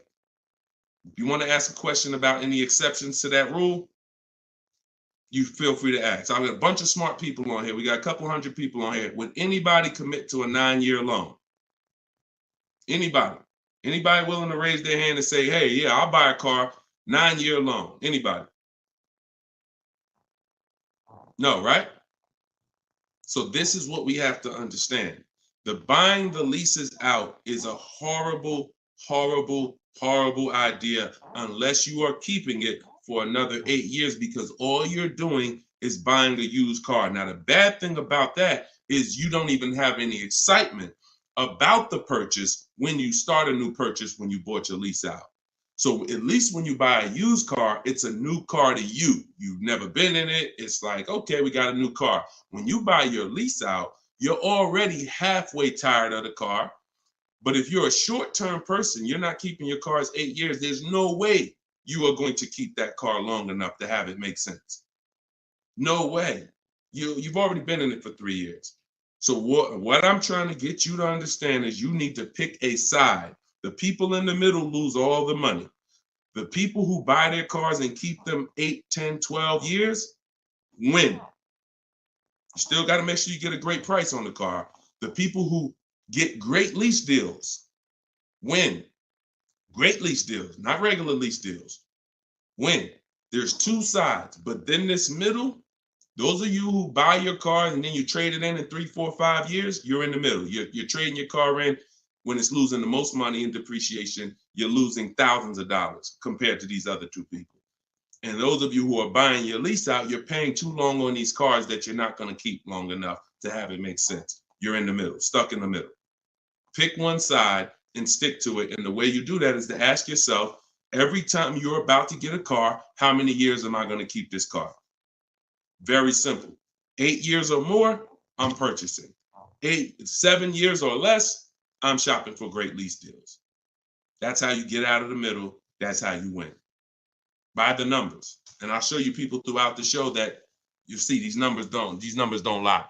Go ahead, Dolan, shoot the next one out. All right. Let's talk about the black book and how dealers use it as an advantage to ask higher prices. In what way? Okay. Black book, most consumers are not even aware of. So when it comes to black book is a tool that dealers would be using, if anything, and consumers are not going to be aware of it. Now, when I've never in my life buying a car needed to focus on what the black book says, because I don't focus on algorithms. I focus on offers and bids. Offers and bids. Even when you go on those websites where you're shopping for used cars, because this is a used car question, you'll see Car Gurus, Kelly, Auto Trader, Cars.com. They give you a algorithm-based opinion. Good deal, great deal, fair deal. That's an algorithm-based opinion because they're not actually doing it like real estate, which is based on comparable sales. So it's all it is an algorithm based on all the cars that are on this website. This is considered a good deal. Now, here's the problem. They don't know what the original price of the cars were. So they're going off of an artificial market system. So if I just take everything on my website and then say, based on everything on this website, this is a good deal, but I don't know the most important thing, which is what I teach. This is in my book. This is everything I talk about you need before you can buy a used car. I need to know the original price. So the car that I ended up getting, which was a 2021 Infiniti truck, they said that was a fair deal. I'm looking at it, and that's why I ignored it. So I don't even pay attention to it. But when I'm looking at these top 4 Infiniti trucks, they all look the same. They're all white. They're all the same year, 2020 at the time. It was 3 years old at the time. They're all within a couple miles, 26,000 miles to 36,000 miles, similar miles. So, and they're all asking between 30 and 32,000. So that's confusing for someone who's going to, now that's why they give you the algorithm, because what they're going to try to do is try to end the confusion so that you don't stay there and you buy something. But no, what you need to do is you need to get the original window sticker of the car. Now, Carfax has agreements with some dealers, some brands. But once I got the original window sticker, here's how the clarity comes in. What I just told you is the scenario that most of you who shop for used cars online, you've encountered that. I'm looking at 4 cars. They all look similar miles. They're all asking within, $1,800 of each other. How do I pick the right one? Right? Normal question. Once I got the original window stickers, what do I see? Well, one of them is $46,000 brand new. One of them is $48,000 brand new. One of them is $52,000 brand new. One of them is $54,000 brand new. And that's the one I got. Type clear if that just clicked for you. See, when I'm looking at the algorithm-based price, now you're telling me, oh, well, these cars are within $2,000 of each other. So really, no matter which one you pick, you really did okay. That's what you're telling me based on the algorithm. But based on the facts, if I accept the one for the lower price, because I think, oh, well, they're all the same. But that's the one that was $46,000 brand new. And the other one that was $54,000 brand new, that had all this special equipment in it and features and all types of nice stuff in it, that one they were asking $1,500 more. So I lost if I picked that lower price one. That's why we don't get stuck on these algorithms and black books and anything like that. We go to the market, we see what the low side of the market is, and then we're going to obtain the Carfax. I have a couple ways that I like to do it. Either through the dealer's website. I'm going to get the original window sticker of the car, and I'm not going to buy a used car without having the original window sticker of the car. How do I know what's in the car? Forget what the dealer's discounting. See, listen, my mission is to show you the science of shopping from home the way I teach, because my way is a science. It's not random. It's actual steps. They don't change. It's a system. McDonald's. Drop the nuggets in for 5 minutes. When you hear the beep, take the nuggets out. They're done. Don't do anything that I don't tell you to do. That's my system. Now, the other ways is the other part of my mission is to show you the hidden money that you haven't been trained to see in your car deals. And this is the hidden money. Looking at things that don't matter is the distraction. It's the time waster. What matters when I'm buying a used car, when I need to know whether I'm getting a great price on it or not, is how much it was originally. And what is the discount off the original MSRP? That's all that matters. That's all that matters. Okay? Different way of doing things. Different. And this is how I want you moving. Go ahead, Dolan. Next question. What's up, Andrew? YouTube, I see you. I'm going to lease a 2024 pickup, but I want to have a hard cover on it. Should I search for a truck with a hard top, or can I have one installed while I'm leasing? Would that affect my lease? Great question. Usually anything, I mean, if you can see, here's the thing about seeing a truck that has it. A truck that has it, that option is going to residualize into the lease. What that means is, if it's a $1,500 hardcover, you don't pay $1,500 for it. You pay the percentage based on the lease. You pay the percentage you're using. Now, if you go and you put a $1,500 cover on it, aftermarket or after the lease is sealed, now you're paying the entire cost for that.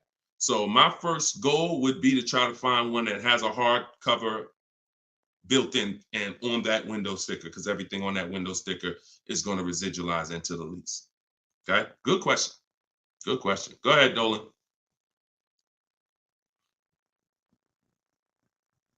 Okay, and we're live, y'all. Just so you know, I know some of you may have seen our broadcast because we rebroadcast these shows all day, but we are live. Today is our Wednesday 12 p.m. show and Eastern time, so you can ask your questions. We'll get through as many of them as we can. All right, Instagram, what's going on? When you negotiate a lease, are you negotiating the price of the car or the lease payment? Okay, so here's the format you're going to use when you are getting your lease offers. Before you start negotiating, you must have the format you're going to use. Oh, I see y'all running the likes up on TikTok. Every time y'all hear something that you like, if you could just tap the screen, that would be great. And then wherever you're at, if you could hit the like button, I see we got 2 likes. That's pretty sad, but it's all good. I'm thankful for the 2 likes on Facebook and YouTube. No, I think that's Facebook. But anyway, a lot of you don't realize how important the like button is, because it sends an alert out. So anyway, we look, now they're running them up on Facebook. I gotta start asking for the likes on Facebook too. All right, so this is the format you're gonna use when you are okay. So let's say I'm purchasing a car, new car, used car. My format is always offers all in, taxes, plates, everything included. That's the format. Forget negotiation. If you have the wrong format, then you're gonna not be strong. You're not gonna be able to have a good, negotiation. So if I say I'm gonna negotiate the monthly payment on a purchase, I'm setting myself up for failure. So we focus on the price of the car when we're buying. With a lease, though, it's different. A lease, the format we follow is, and it's based on the 1% rule.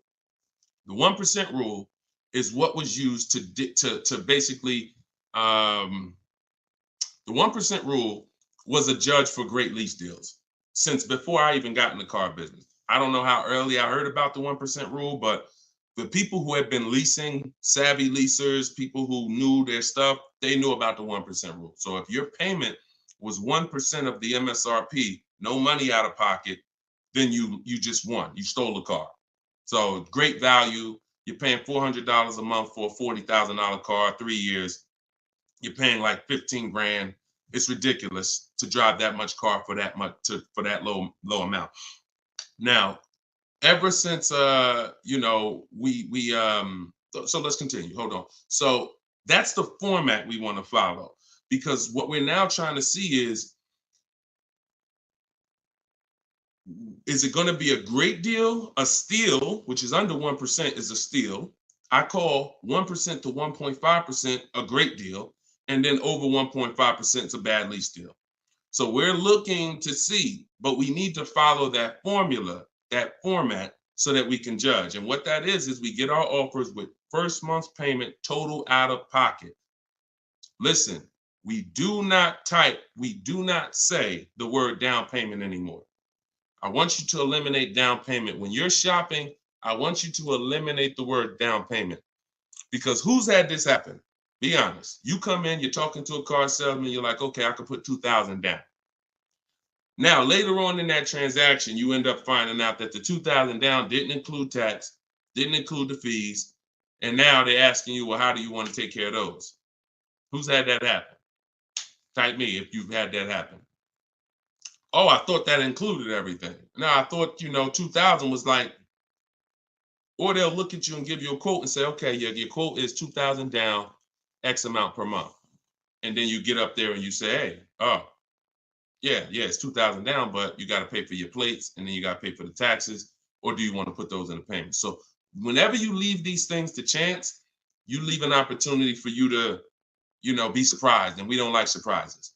So what we say is total out of pocket or total due at signing. Either way, this is the amount that I'm coming out of pocket with. Everything else needs to be included. So we're doing our lease quotes with total out of pocket, only our first payment. Because when you lease, you pay your first payment and then you drive off. It's not like a purchase where the payment comes 45 days later. It's pay your first month's lease payment, then you drive. So that's all we are paying. That's it. First month's lease payment. Now, I'm not telling you that's all we will pay finally. You can keep that question up, Dolan. I'm not telling, because I want people to know that what question I'm answering, even though it might take 2, 3, 4 minutes to answer it. So there's plenty of scenarios where we are going to put money down. Once we have a great deal, we might want to lower that payment. So there's nothing wrong with putting money down as long as you know the risk and as long as you know, okay, I already got a great deal. You can't buy your way to a great deal with a down payment. You can't say, oh man, I don't like this deal. Man, all right, show me what it looks like with $5,000 down. And then they're like, oh, okay, yeah, I like that payment better. Let's do that. No, you're trying to buy a deal. You have a deal before the down payment comes in. The deal is based on how much of the car, that 1%, 1.5%, 1.2%, under 1%, that's the deal. If you're at 1.7%, just because you gave them $4,000 down and now it's at 1.5, no, that's not how we judge it. You bought your way to that payment. You're paying overall too much for the car. So that's the format we use. First month's payment total out of pocket, 12,000 miles per year, all taxes and fees rolled in, and we get at least 5 quotes. At least 5. You are not going to get to the money without at least 5 quotes. It's not going to happen. It's not going to happen because 80%, I work with thousands of people all around the country. Some of y'all saw my group. We got 1,600 people in my private group. That's, we have a couple thousand people, 4,000, 5,000, 6,000 people that have my book. So I get data from all around the country. I know you need at least 5 offers. 80% of dealers are overpriced. So if you get 4, 80%, if you get 5, 4 of those offers are going to be overpriced in 90% in most cases. And some people go, if they're shopping for a popular vehicle, they may do something like Charles. Charles was shopping for a Palisade. He knows that's a popular truck. He got 10 offers. And when you use what's in my book, for all of you who like Deshone, I want that book. It's $24 if you get there for the 75% off. In there is my scripts, and it's the way we contact dealers online to get offers online. We always get our offers online. We don't talk. I'm not giving you scripts to say, hey, yeah, all right, I gotta remember what Deshone told me to say. No, we are online. They're online scripts and templates, because if we talk, we're messing up. Whenever we're talking to a salesman about numbers, you're not following what I teach, because I'm never gonna be in that position. I'm never gonna tell somebody to be in that position. Everything we do is online, but you must get 5 offers at least. And you see, Charles got the Palisade, $48,000 truck, $597 a month. It's people on here. It's probably people watching this broadcast that's like, I got that same truck, Deshone, and I'm paying like 7, 8, 9. It is what it is. You need new strategy.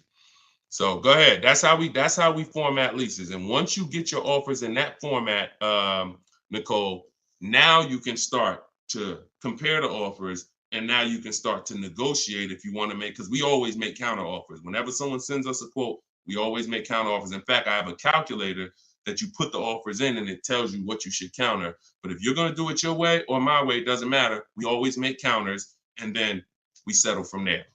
That's how we negotiate. Right format, then we do our counter offers. That's how we negotiate and get these deals. All right. All of this is in my book.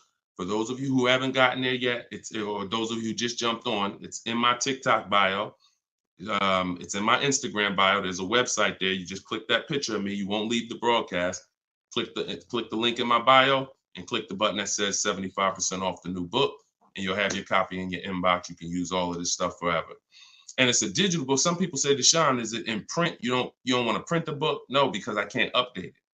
If I print the book, every single new thing that happens, I gotta remake the book. And now you got Cars from Home Volume 1, Cars from Home Volume 2. Every year I'm putting out a new volume to update it. No, with the digital book, we can update it all day long. So it's really a one-time purchase. So in the Facebook and YouTube comments, you guys can get yours, and you can win. Go ahead, shoot the next one up, Dolan.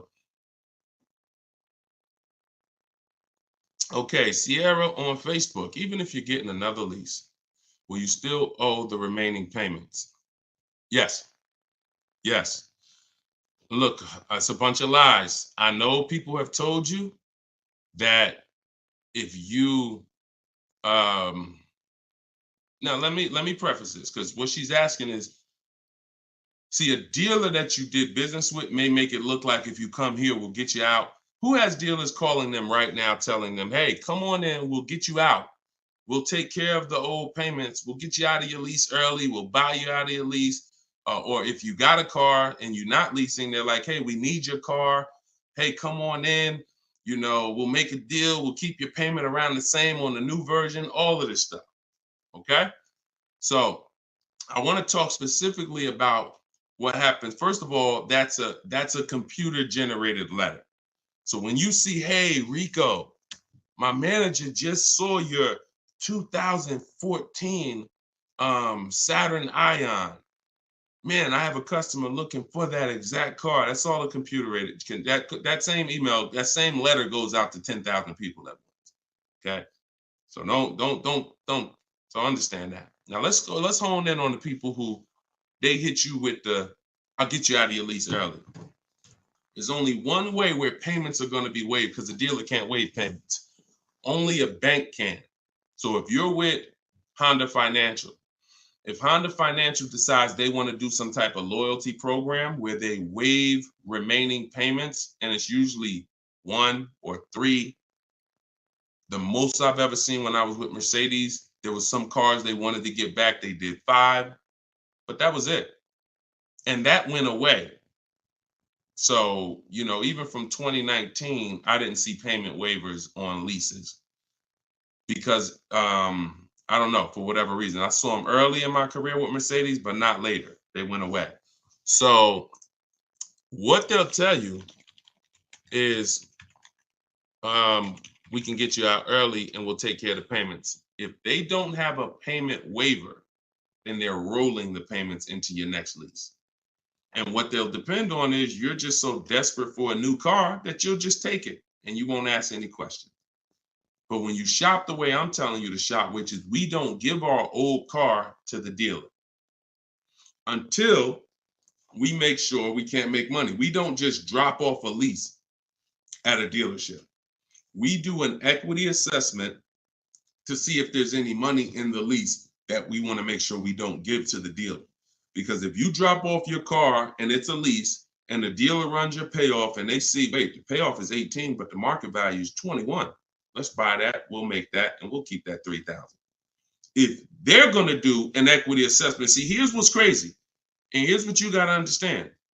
They're doing an equity assessment regardless of whether you do one or not. We're going to do one.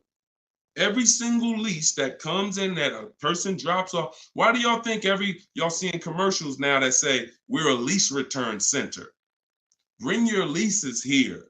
You go on a dealer's website and you see, hey, drop off your lease courtesy, because they know most of the public is not going to do an equity assessment. And if we do 20 lease returns, it's going to be money in 3, 4, 5 of them.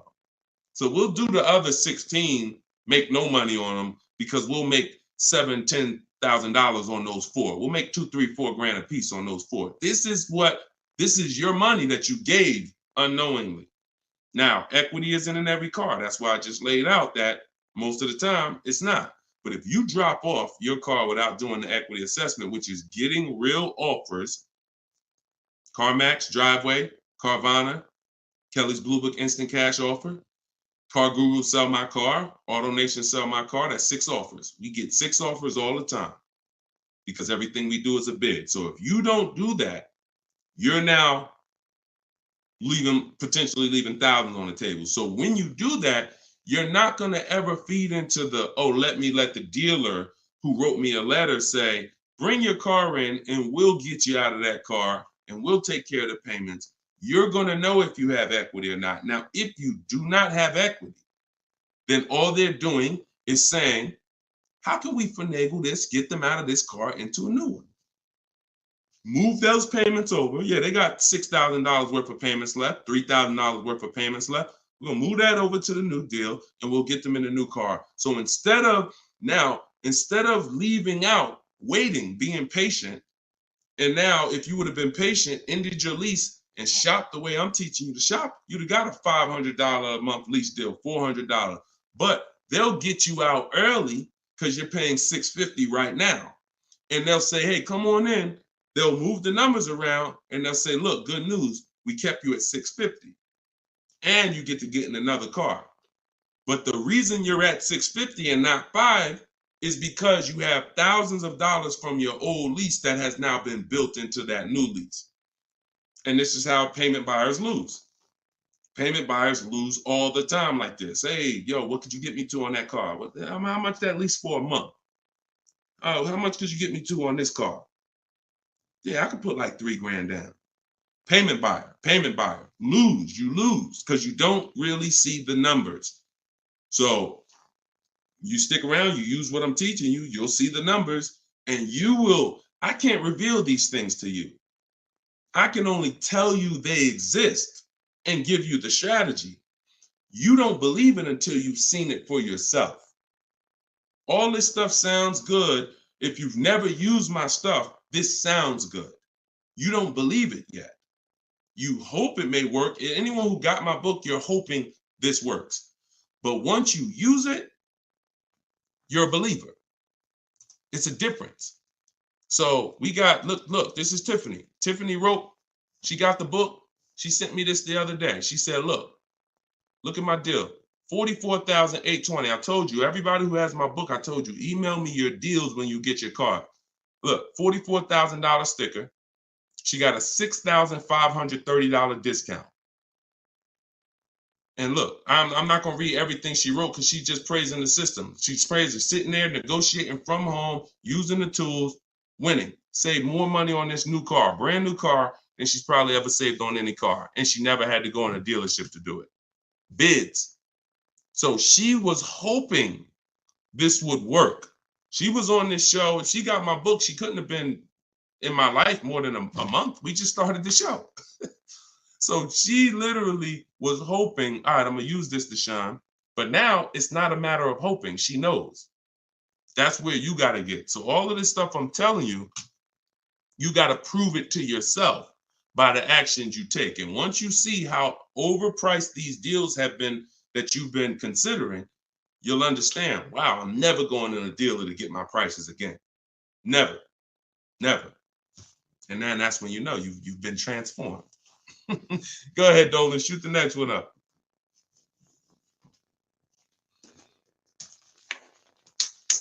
All right, Instagram. What's the best advice you can give to get the best deal on buying a car cash from a dealer? Forget how you're paying for it. Get bids. How you're paying for the car does not matter. See, people will walk in. If you walk into an 80% dealer with cash in your pocket, you're going to lose. Vicky, it's in my TikTok bio. She said, I want your book. Just click that picture of me. You won't even leave the broadcast. Everybody on Instagram, click the picture of me at the top. You'll see a website there, a little link. Click that. Get your book in literally 60 seconds and you come back to the broadcast. So how you're paying for the car does not matter. So people walk in and say, yeah, look, I'm paying cash. What's the best price you could do on this car? If you're in an 80% dealer, you there's nothing you can do. They can knock off because they're so high, and the discounts they're going to give is so. The only way they're going to give you big discounts is if they start at very high. If they got $5,000 of market adjustments, then yeah, they could say, look, you got me down. Look, I gave you 4,000 off. And I don't give anybody 4,000 off. This is a popular car. They're still using they'll still tell you on, hey, it's not a lot of cars out there. They're still running with that story, because if you believe it, they won. I told you, the name of the game with car sales is not you winning, it's you thinking you won. So they'll throw stuff out and they'll make you think you won, and it's based on what you say. If you come in saying stuff like, man, you know what? I've been to 2 dealers. You're the first person that got this car. Okay, you're going to pay me more for that. I'm just telling you how the wolves think. I've been next to the wolves long enough to know how the wolves think. So everything you're saying is working against you and you don't even know it. Man, I need a car this week. You're going to pay more for that because you can't say no for long. Oh, I need shoot, man, I went to another dealer, man. They gave me this quote. That quote was so high. I was like, nah, I'm not buying from them. Okay. I'll be a little lower than them, but not much lower. So this is why in my system, you don't talk. I'm not teaching. Y'all never have heard me ever say on any of my videos, remember to say this when you're in the dealership. Remember to say this when you're talking to this person. Because that's a losing battle. Everybody that's been trying to teach you that has failed you because you can't win dealing with a trained salesperson that sells cars 5-6 days a week, negotiates 3-4 times, probably 10-15 times a week. So when you talk about what's the best advice for someone paying cash, the best advice is to realize how I'm paying for the car is not important. Who's going to sell me the car for the lowest price is what's important. If I'm buying a used car, who's going to sell me this used car for the lowest price? That's what's important. If I'm buying a brand new car, which dealer out of all the Nissan dealers, I want a Nissan, which Nissan dealer is going to sell me this car for the lowest price? That's what's important. That's what's important. Separate the transaction, separate the acquisition of the car. And then I would tell you the same thing if you were talking about monthly payments. Monthly payments is not important. What's a good monthly payment on this car that I want? Before you think about the loan that you're putting on the car, which is what you're talking about, which is why we separate our transactions. We get bids when we sell our car because we don't trade. We get bids when we're buying our cars. We get bids when we're getting our loans. Separately. See, car dealers have taught you to give them 3 transactions. You're going to buy a car, you're going to trade your car into us, and you're going to give us the loan. That's 3 transactions. There's money in each one of them. So any transaction that there's money in, we're bidding it out. So if you were like, hey, what's a good monthly payment on this car I'm looking for? I would be like, monthly payment is important. The loan isn't important. The dealer who's going to sell you the car for the lowest price, beat all their competition, give you the largest discount. That's what's important. Then you drop the money.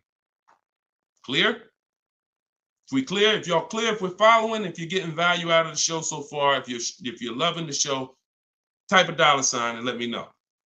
All right, Dolan, next question. If you're getting value, everybody following, type $ if you're following. Skinner, what's up, my man? Good to see you. Okay. All right, this is Miss Brooklyn. All right, I see you. Maxine, I see you. TikTok, Glenn Wright, I see you. All right. Hold on one second. Instagram went down for a second. I like to get them down here. All right, I see you, Simply Elegant NJ.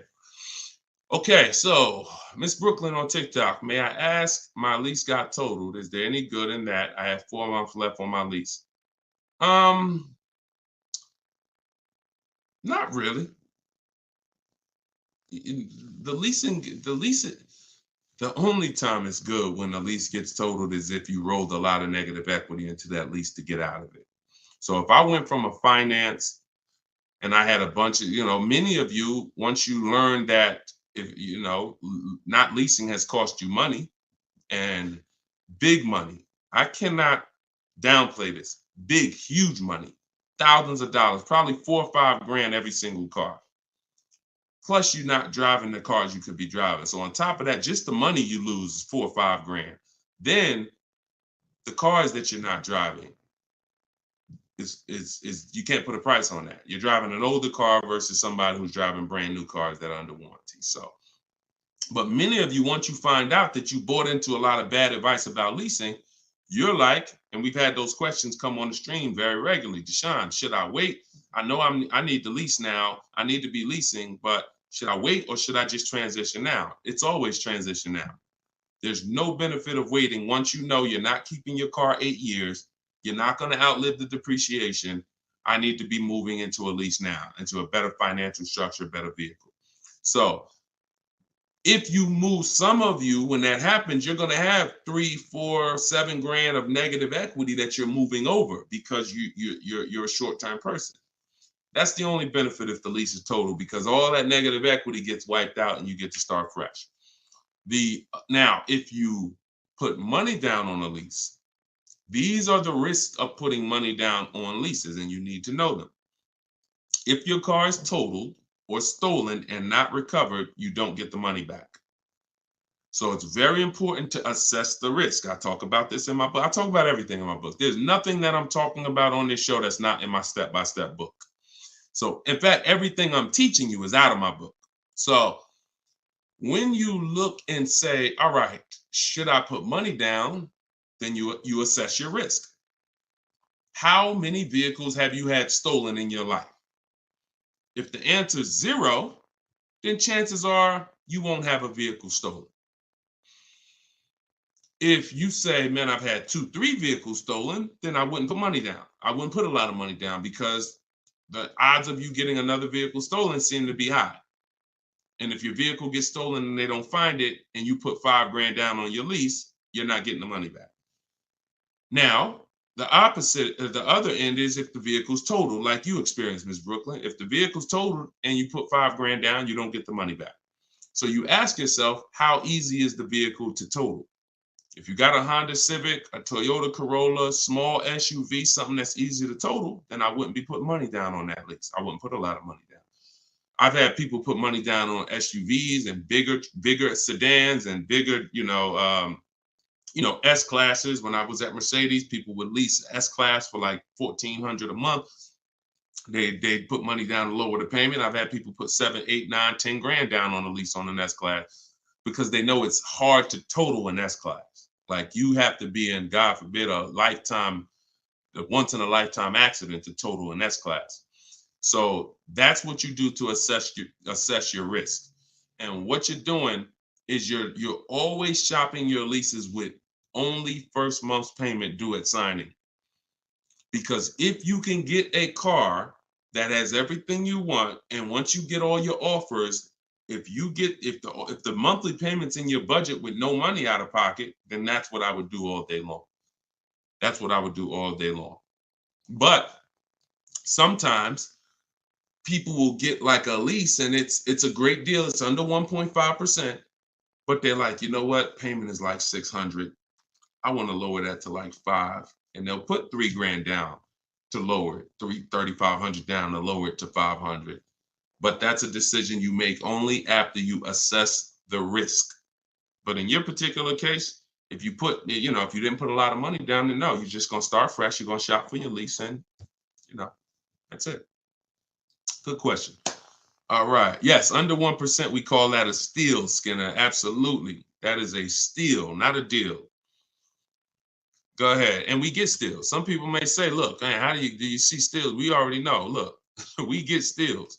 When you get bids, you'll see some steals depending on the lease program. Farina just got her Jeep Grand Cherokee, $66,000 Jeep Grand Cherokee, $579 a month. $579 a month. 0.88%. Sitting at home getting bids. All right. Go ahead. Next question, Dolan. Shoot it up. This is Byron on TikTok. How long should you wait to refinance after the purchase date? As soon as it makes sense. I don't know what your interest rate is, and I don't know how thoroughly you shop for your loan. If you use the bank bidding war, we're letting 15, 20 people run our credit within a 48-hour period. So it only is going to weigh on our score like as one hard inquiry. So if one hard inquiry would have lowered our score 10 points, those 15, 20 inquiries will lower our score the same 10 points when the window closes. So if you shop like that, then no, you're not going to refinance in a month because you shop the market so thoroughly, the potential for you saving in the short term is not going to be there. But if you didn't, then yeah, you might be looking now and see that there's people who can refinance you for a lower rate. But again, the reason I don't like doing that, if you just got the car, because now you're talking about, potential more hard inquiries. But what are you going to do? If you think you could get a lower interest rate refinancing, I go online, type in refinance car loan online and see, I think Lending Tree, Nerd Wallet, they have a couple resources that they recommend, and see if you can save money. I'm refinancing if I could save money, if I could drop, because look, on a $30,000 loan, if you got $30,000 that you owe, if you could drop your interest rate by 1 point, that's probably $1,000. So, I mean, if you're not taking the shopping of your interest and your loans, that's why we bid this out. In my book, not only, and I have a section when I send it, it's called the Bank Bidding War. So I haven't combined it into my book yet. But for those who are financing, I'm going to restructure the book. Again, another update coming of the book, because that's what we do. And I'm going to add the Bank Bidding War to the book. But I don't want you, if you go online and you see that you can refinance and you can drop your interest rate, then do it. But I always tell people, don't just take a long loan, because what they'll try to do is tell you and what you can fall for. Because if you just get hung up on the monthly payment, they'll tell you, well, if you take a 5-year or 6-year loan, refinance it to 6 years, your payment goes from $490 a month to $350, and you're like, okay, give me that. But if you've already been paying for a long, for a year, now you refinance for 6 years, now you got 7 years. So you want to look at the total amount. So here's the rule of thumb that I like to follow. You can use it if you want. You're free to do what you want, but I think it's a good rule. You refinance and you take the highest payment you could afford at the new low interest rate. So if you could afford the 500, no problem, then take the 500. That might be 4 years. If you could afford, don't go to the lowest payment. Go to the highest payment you could comfortably afford, because that's going to give you the shortest loan. And then, other than that, that's it. That's it. Go ahead, Dolan. Kevin from Instagram, what's going on? Does your credit score guarantee you a great deal? No, absolutely not. There's tons of people for the last 3 years. Strategy guarantees you a great deal. Strategy. We get below market deals. There's no one using what I'm teaching. There's no one using what's in my book that's following my strategies and that's not getting below market deals, because we see the market.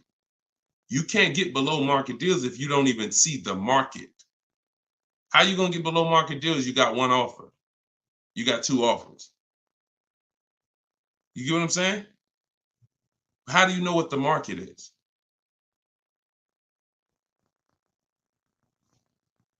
In order to get below market deals, you must have a strategy that allows you to see the market.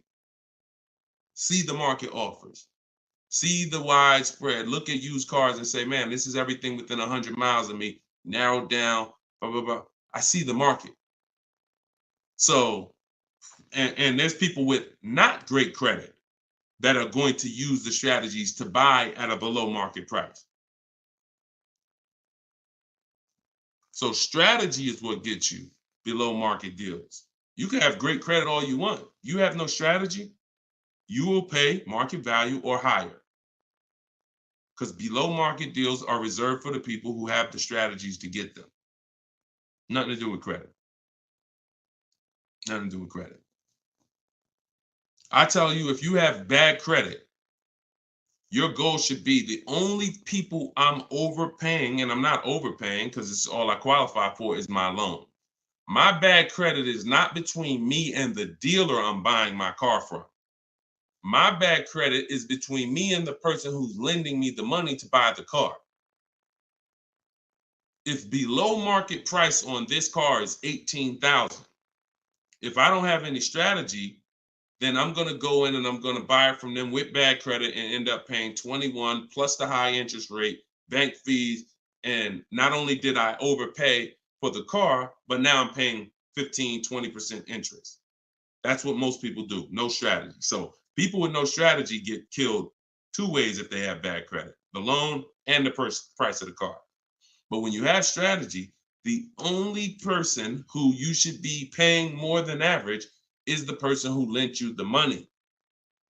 But they should be looking at you and saying, you got a great price on the car. Goes back to what I said about 15 minutes ago on separating our transactions. We separate our car purchase from our loan. The dealer who's going to sell us the car has nothing to do with the person who's giving us the loan. These are two separate bids.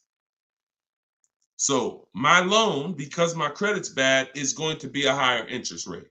Understandable. But I'm going to use the bidding system, get multiple offers, and I'm going to get a great price on the car. Separate. All right. It's a good question. It's a good question. And I'm sure a lot of people had that same question, Kevin. Go ahead, Dolan. All right. Appreciate y'all running the likes up on TikTok. If y'all can keep tapping the screen. Thank you, Ambitious73, for sharing the broadcast. Shout out to the sharers. On Instagram, y'all see next to the comment section, there's something that looks like a little paper plane. If you hit that, you can share this with a couple of your friends. You should certainly be sharing this with your best friend because they might not be friends. I'm going to be honest with you. If I had a friend and he was watching this stuff, shopping for cars, and didn't tell me about it, and I went out and I just went and if there was this new way to car shop to save all this money and he didn't tell me about it, I'd be a little upset, especially when I bring my car home and realize, dag, I overpaid for it, $5,000, $10,000, or dag, I didn't even know about leasing. You know, my parents told me, man, I should never lease. Oh, you don't listen to this guy, Deshone? Nah, man, I don't lease stuff. No, you need to listen because if you're not keeping cars 8 years, he's going to show you why you're overpaying by thousands of dollars by not leasing. It's not even close. Oh, for real? All right, I'll watch him. Then next thing you know, he's seeing me, but he bought a used car last year, or he bought a car that he's now in a finance with, and he's like, man, how long you been watching this guy? Man, I've been watching him for 2 years. You couldn't tag me in a video? You couldn't tag me how many people come on my stuff and say, Dad, I wish I would have saw this before I got my car. We're trying to prevent that. I don't want your friendships destroyed. Not only am I trying to save households financially, I'm trying to save friendships. All right, go ahead, Dolan.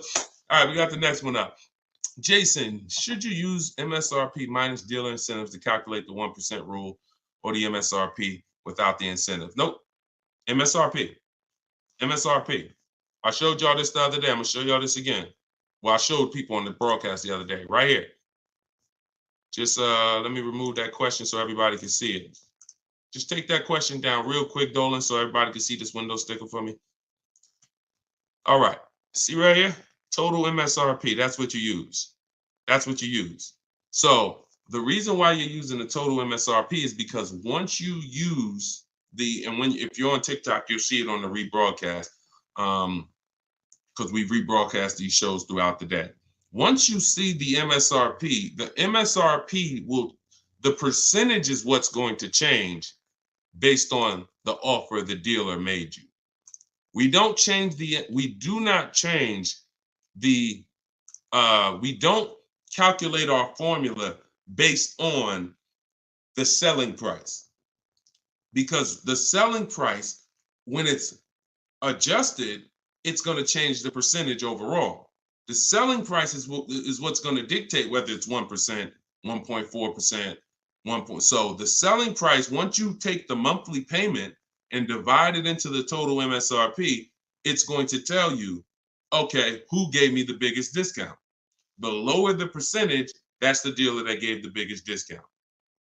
It's reflected in the percentage. So we don't have to adjust the MSRP. The selling price, if they took $15,000, look, they took a crazy amount of money off for Greg, $56,000 MSRP. He got a 0.9% lease. Matter of fact, let's look at Kimberly. Kimberly, she got a Maserati. She got a $91,000 vehicle. She ended up getting over 20 grand off. Over 20 grand off, getting bids, saving more money at home than everybody saving in dealers. Can't get these types of deals in dealers. So $86,000, then she got a $66,000 offer. So they were taking $20,000 off. And then the car that she ended up getting was this one. And look, when you see 1%, when you see a low, that means all that discount that they took off is reflected in the percentage, because the percentage is what you are paying relative to the MSRP. So no, always use the total MSRP like I just laid out. Okay, that's the formula. All right, go ahead, Dolan. Great questions today. We're getting great questions every day. I'm enjoying it. I'm enjoying it. TikTok, do you have to repurchase to get the book updates? No, you don't, Youssef. That's why it's a digital book. Example, Room went out of business a little while ago. Room used to be in our bids. When we sold our cars, the equity assessment, Room was in there. When we bought a used car, Room was in there. So they were in our bids for the marketplaces and for our selling our cars. They went out of business. I went right into the master file, updated it. That's why when you get your book, an email is sent to you with the master file. You don't want to ever lose that email. Even when you download the book to your computer or your phone, don't delete the email, because the email is what I update that will actually be what you refer to. So when you come back a year from now and you use it, you'll see, oh, shoot, this is different. Yeah, because we update this. So yeah, once you get it, that's why it's a digital book. That's why I didn't print it. And if I would have printed it, I could have, made more money probably, because I could have just said, hey, all right, y'all, a year from now I'm on here. Okay, so we had a lot of changes last year. This coming with our business, and now this new tool exists, and now this. So now this is Cars from Home Volume 2, and you can get it right now, but that's not the mission. So, but there is probably going to come a point where I'm not doing the 75% off anymore. I know that's our welcome offer. So, I mean, those of you who come on and look, $97, we've had people pay $97, not ask any questions, because if they use the book, they're not even asking any questions. If they use the book, it's like $97. I would have paid $900 if I knew what this book was going to do for me. So they're not hung up over $70-something difference. But I will at some point probably do away with the 75% off offer once we really launch and get enough books out there in the marketplace. So, but for now, you can get yours for 75% off in my TikTok bio and my Instagram bio. It's my new digital book, Cars from Home, 7 Steps to Saving Time, Money, and Avoiding Dealers. Here we are on Goodreads. Thank you to everybody who's reviewed the book. And if you haven't reviewed the book and you used it, please go to Goodreads and add to our 5-star reviews. I appreciate you. And then we have a comment in YouTube and Facebook in the comment section where you guys can get yours, or go to deshonsbook.com. Get your 75% off before the timer expires. You got 30 minutes. All right, go ahead, Dolan. Valerie on Facebook. In leasing cars, can I do personal modifications? Great question. I'm an amputee. I have to drive with my left foot, so I need a left gas foot accelerator installed in order for me to drive. Can I do that modification on a lease car? That's a great question. Anything that can be restored back to factory, then you can do it. Like if you are going to, now you tents, they don't require you take off tents because some people like, that's a serious question. Can I tent my car on a lease? Sure.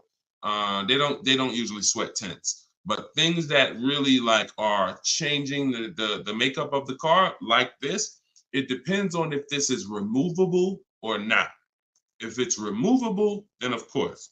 If it's not, and it's a permanent adjustment, then I would say no, because they're going to bill you for that. And so what I would do if I'm you is I would only be, if you're not keeping your cars 8 years, now the mission is still to beat depreciation. To beat depreciation. So you don't want to buy a car, especially you, because you're making a custom update that will lower the value of the car. So whatever car you buy, Valerie, let's say your car's value would have been like this, going down over a 3 or 4 or 5 year period. Because of this adjustment you're making, it's going to go like this. Because if that update that you're making can't be removed, then you lower the amount of people who are interested in that car when you go to resell it. So what I would tell you, if you're not keeping cars 8 years, then you should only be buying pre-owned cars. That's going to be your smallest losses. Don't buy new, because when you, again, buying new and you doing your modifications on them, you're going to destroy the value of the car. You're going to lose so much money in depreciation and resale. So I would only be shopping for a used car if I'm you, unless there's a way for you to remove the modifications once you do them. Even if it costs you $1,000 to remove them, you're up, because the amount of money you're going to lose by doing that type of modification. I say the same thing to people who like to put, big exhaust systems on their cars. That's valuable to you, but you're lowering the value of the car because that's not valuable to most buyers. So if you spend $3,000, $4,000 on a fancy exhaust system and all of that, not only are you not getting that money back, you're lowering the car's value overall. So in your particular case, that's what you do. See if you can pay to get that car restored back. I do that all day long. And then I would lease. And before I turn the lease in, I would pay the money to restore it back to stock. Okay, that's a couple options, and you choose what works for you. Okay, all right, good question. All right, trying to buy the book. Link to the site is not loading. Just go to deshonsbook.com. Deshonsbook.com. And you can spell my name out. You can open it in the browser. I'm not sure why we got a lot of people that go to TikTok and get their book. So I haven't heard that. But if you're having issues, then don't let small obstacles stop you. Just go to deshonsbook.com and get your 75% off. Okay, this one is from YouTube. Is it better to get a loan from a bank that you choose, or is it better to use dealerships banks? We get bids. So I created a process called the bank bidding war. Now, there's so much money in your loans. There's companies that want to give loans. They don't sell cars. So that should tell you something. If there's plenty of companies in this world that want to loan money, they don't sell cars, then that should tell you there's a lot of money in the loans. So what we're doing is we're doing a bidding war, because everything we do not shake hands with anybody without a bid on anything. I'm not giving my old car to you without a bid. I'm not getting a loan from you without you winning a bid. I'm not buying a new or used car from you without you winning a bid. So we're not doing the bidding process until after we find the dealer who's going to sell us the car. Once we find the dealer who's going to sell us the car, won the bid, one dealer who says, okay, I beat all my competition, now we're buying from them. We are going to lock up that car with a deposit, and we're going to go home and we're going to start the bidding war. So the bidding war is 3 rounds. It starts before we look for the car, because we want to see if there's any special interest rates. So if I'm shopping for a car, round 1 of the bank bidding war, this is also in my book. And as I said, when you get your book, you'll actually see I'm sending you 2 files. I'm sending you the book. I'm sending you the bank bidding war blueprint separately, because I haven't added it to my book yet.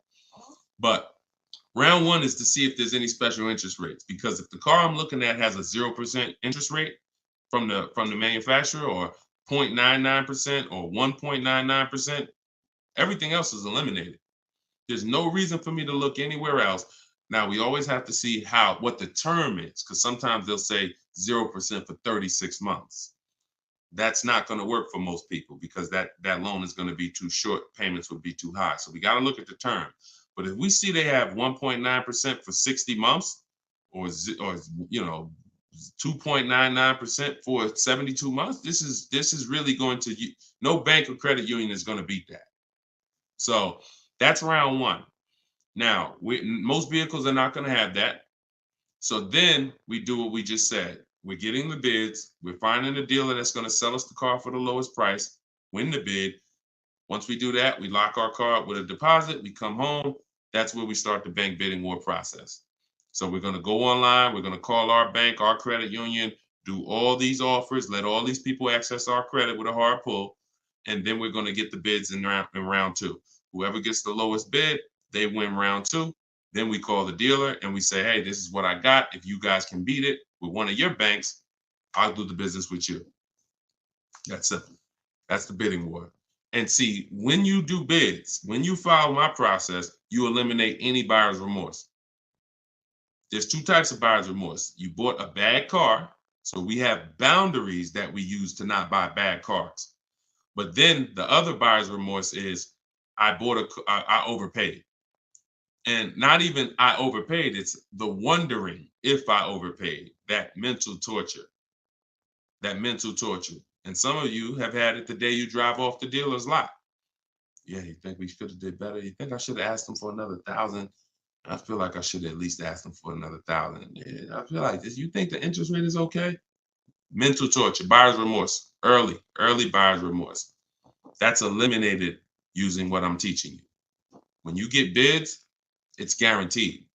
We guarantee we get the most money for our old car. We guarantee we get the best price in the market on our car we're buying. We guarantee we get the lowest interest rate. It's guaranteed. It's a totally different thing. And the only way we do it is through bids. So that's the bank bidding war. And even I think who used it? I think Tiffany, when she wrote in, she would say something. That's what she was writing about in the end of her email she sent me. Send me your deals, y'all. I always want your deal. I say when you use this stuff, you use what's in my book. Email me your deals. You'll have my email, because when I email you the book, you'll have the email you can send your deals to once you get them. But this is what she said. She said, we received a check from our credit union, $41,000. We let them know we had a check, but their finance person, look, straight out my book. But if their finance person could get us a better rate, we would go with them. The dealer bought us a better rate, half our interest rate. But the bank they chose wanted $1,500 down, so we said no. So that's it. So she took round two of the bidding war, came in and said, look, if you could beat it, you got it. They said, okay, we could do half the interest rate, but you need money down. Okay, no problem. That doesn't work for me. So that's in control. That's like, okay. And there's going to be some scenarios where the dealer says, look, I can't beat it, but I can match it. And in which case you save all the paperwork. You don't have to go through that with the bank. So, and it's the guaranteeing of knowing I got the lowest rate in the market, because I had 15 banks competing, not one dealer who was shopping it. So total different thing. All right, y'all. I see we got a lot more questions. Shout out to the sharers. I see some new followers. If you haven't already, subscribe on YouTube. We got some new things coming for YouTube very soon. Some things that's going to help organize the show and help you reference things and see questions and break them down so you can actually reference your question. So YouTube is what allows us to do that. But we're live on all 4 platforms when we do the show. So whenever you see the banner above me, you know we are, we're replaying it. You can tell your friends about it, because some of you can't make the whole show. You got to go to work, or your friend, you can tell them any time of the day. We're usually rebroadcasting these shows, but the banner also will show when we're going to be live. So the good thing about it is, you see in the banner, we'll have the live shows so you can actually see when we're live and you can join us. So this has been our 12 p.m. show. Everything we taught today is out of my new digital book, Cars from Home, 7 Steps to Saving Time, Money, and Avoiding Dealers. You can get your copy for 75% off for 30 minutes. If you visited the website, the timer started. So once you visit, that timer started. Once it goes to 0, the price is $97, which is still a great price. But if you haven't been there yet, you can get your copy for $24 at 75% off in my TikTok bio, in my Instagram bio, or pinned in the YouTube and Facebook comments. And we'll put the banner back on here for those of you who are watching us on TV. You can just scan this with your mobile camera and you can get your 75% off. But great job. Listen, great questions today. Make sure you are sending me your success stories so I can bring them onto the show, just like Tiffany. If you haven't already, go to goodreads.com and you can post. We just got another review on goodreads.com.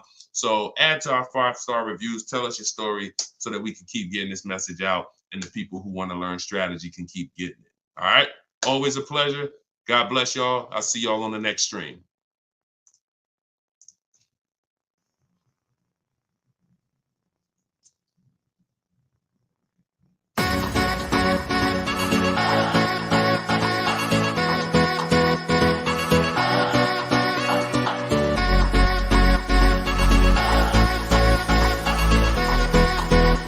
The worst possible thing you could say when you walk into a car dealership. I spent 5 years with Mercedes-Benz, 5 with General Motors, and the worst thing a person could say when they walk in is, if you could just get me to this payment, we got a deal. So your loan's probably still like 19, which means you got to pay to get out. You're upside down. It's called negative equity.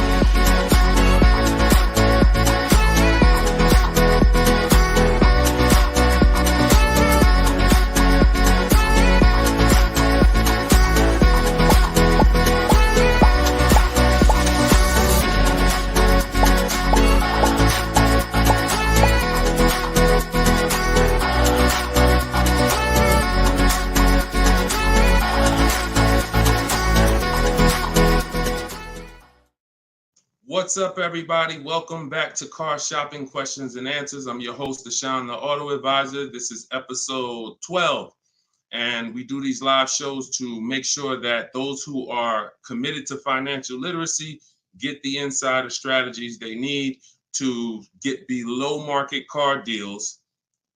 And the only way you're going to do that is by using strategy.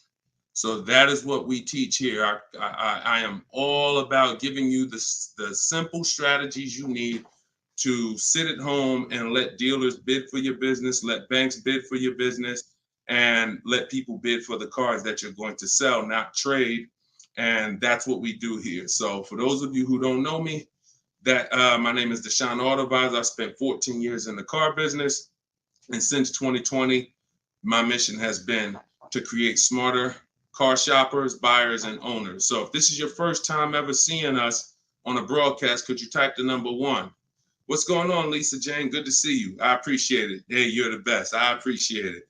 Listen, you keep using what I'm teaching, you're the best. I just love people who are committed to their money, because the wolves, the 80% of car salespeople who you deal with every day, and you don't know how to find the best car salespeople to deal with, those people are committed to their money. One thing about the wolves and the sharks is they are committed to making their 15, 20, 25, 30 grand a month, and they do not care who gets in the way. When you walk in, you're a casualty of war if you don't know what you're doing. So that's what we do here. So you guys can start typing your questions. I do have my man Dolan in the back moderating. He's going to bring your questions into the show. And if you're watching and you see the banners, that means this is a rebroadcast. But if you don't see the banners, we're live. And right now we're live. This is our Wednesday, 7 p.m. live stream. Okay, so once we get a couple questions, my man Dolan will bring the first one in. We'll get the show on the road. But the simple housekeeping, for those of you who don't know, I am the author of the new digital book, Cars from Home. We're rated 4.94 on Goodreads.com. Thank you to everyone who's reviewed the book and used it. I want you to email me your deals when you pick up your cars. See, what I want from you guys is to be excited about the deal. Right now, most of you are ashamed of your deals. So that's just a fact, because you wouldn't email. And I'm not in the business of telling people they got bad deals. But once you start using what I'm teaching you and you start getting bids and shopping the easy way, you'll love to share your car deals. You'll be sharing your car deals with anybody willing to listen. And that's what I want.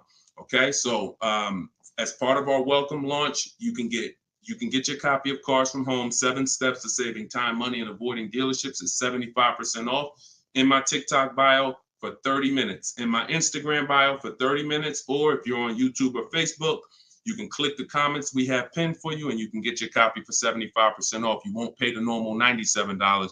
You'll get it for $24. So Dolan, if you could, matter of fact, I'll throw the banner up. Dolan, you could throw the first question up and let's get the show on the road. Okay, this one's from TikTok. Miss SPM Clark, how are you? Is it a good time or season to buy a vehicle? That's a great question. Is it a good time? And whenever you hear a question that you like, that y'all running the likes up on TikTok already. Shout out to everybody tapping the screen, running those likes up. I appreciate you all. That's a great question. Is this a good time or season to buy a vehicle? There's no bad time. I'm going to tell you why.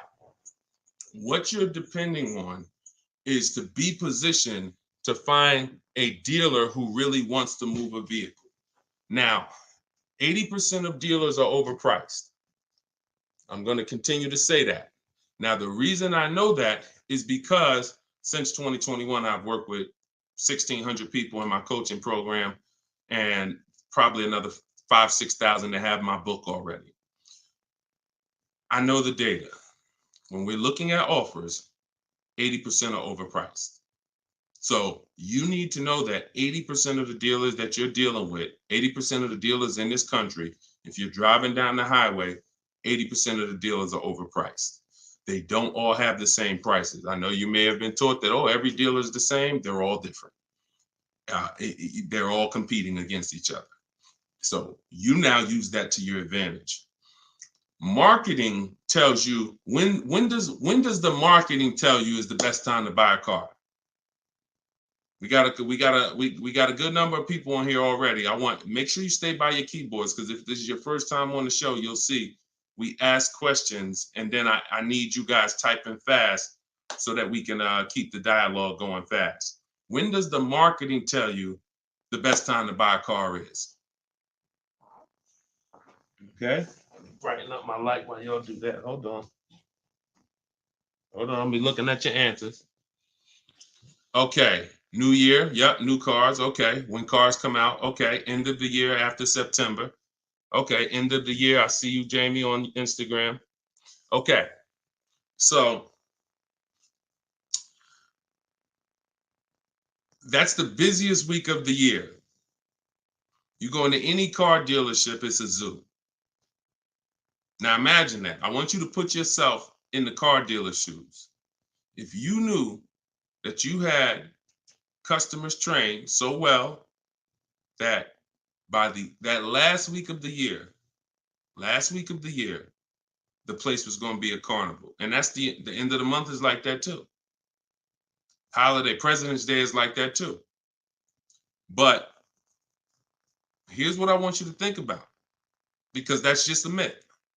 There's no better deals. So there's some people that are buying cars during the holidays overpaying for them. Because here's the thing, you got a line of people behind you. If you're at home shopping, that's different. But if you're in the dealership, think about it. You got a line of people behind you, 10 people.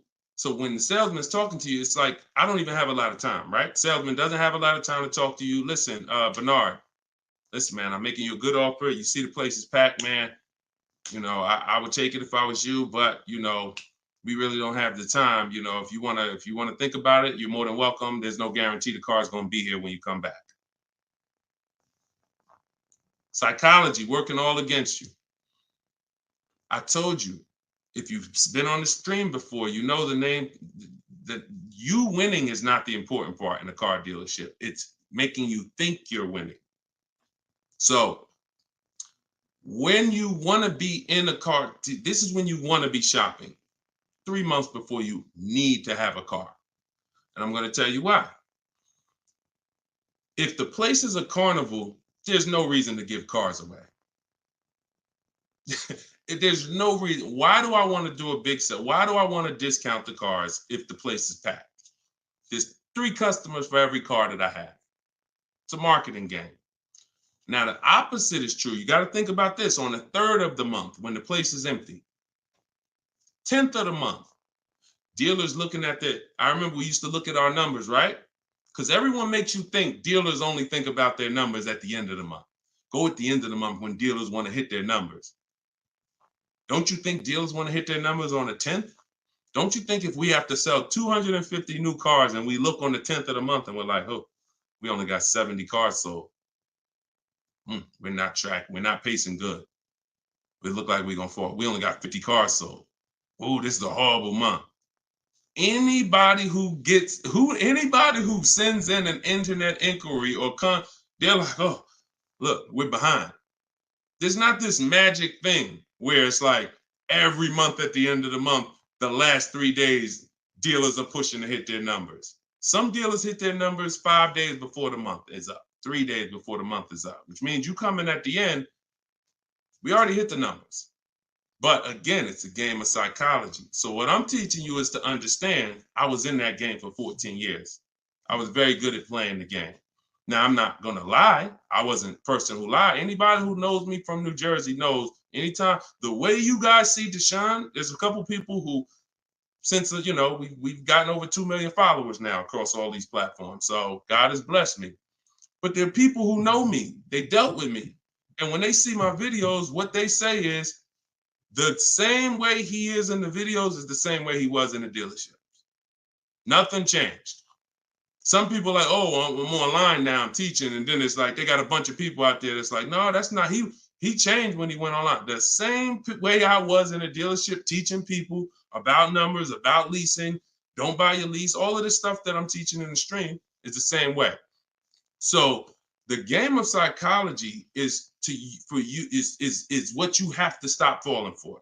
Stop looking at marketing, and now you have to look at what does make sense. That's being in the market 3 months before you need a car. I'm gonna tell you why.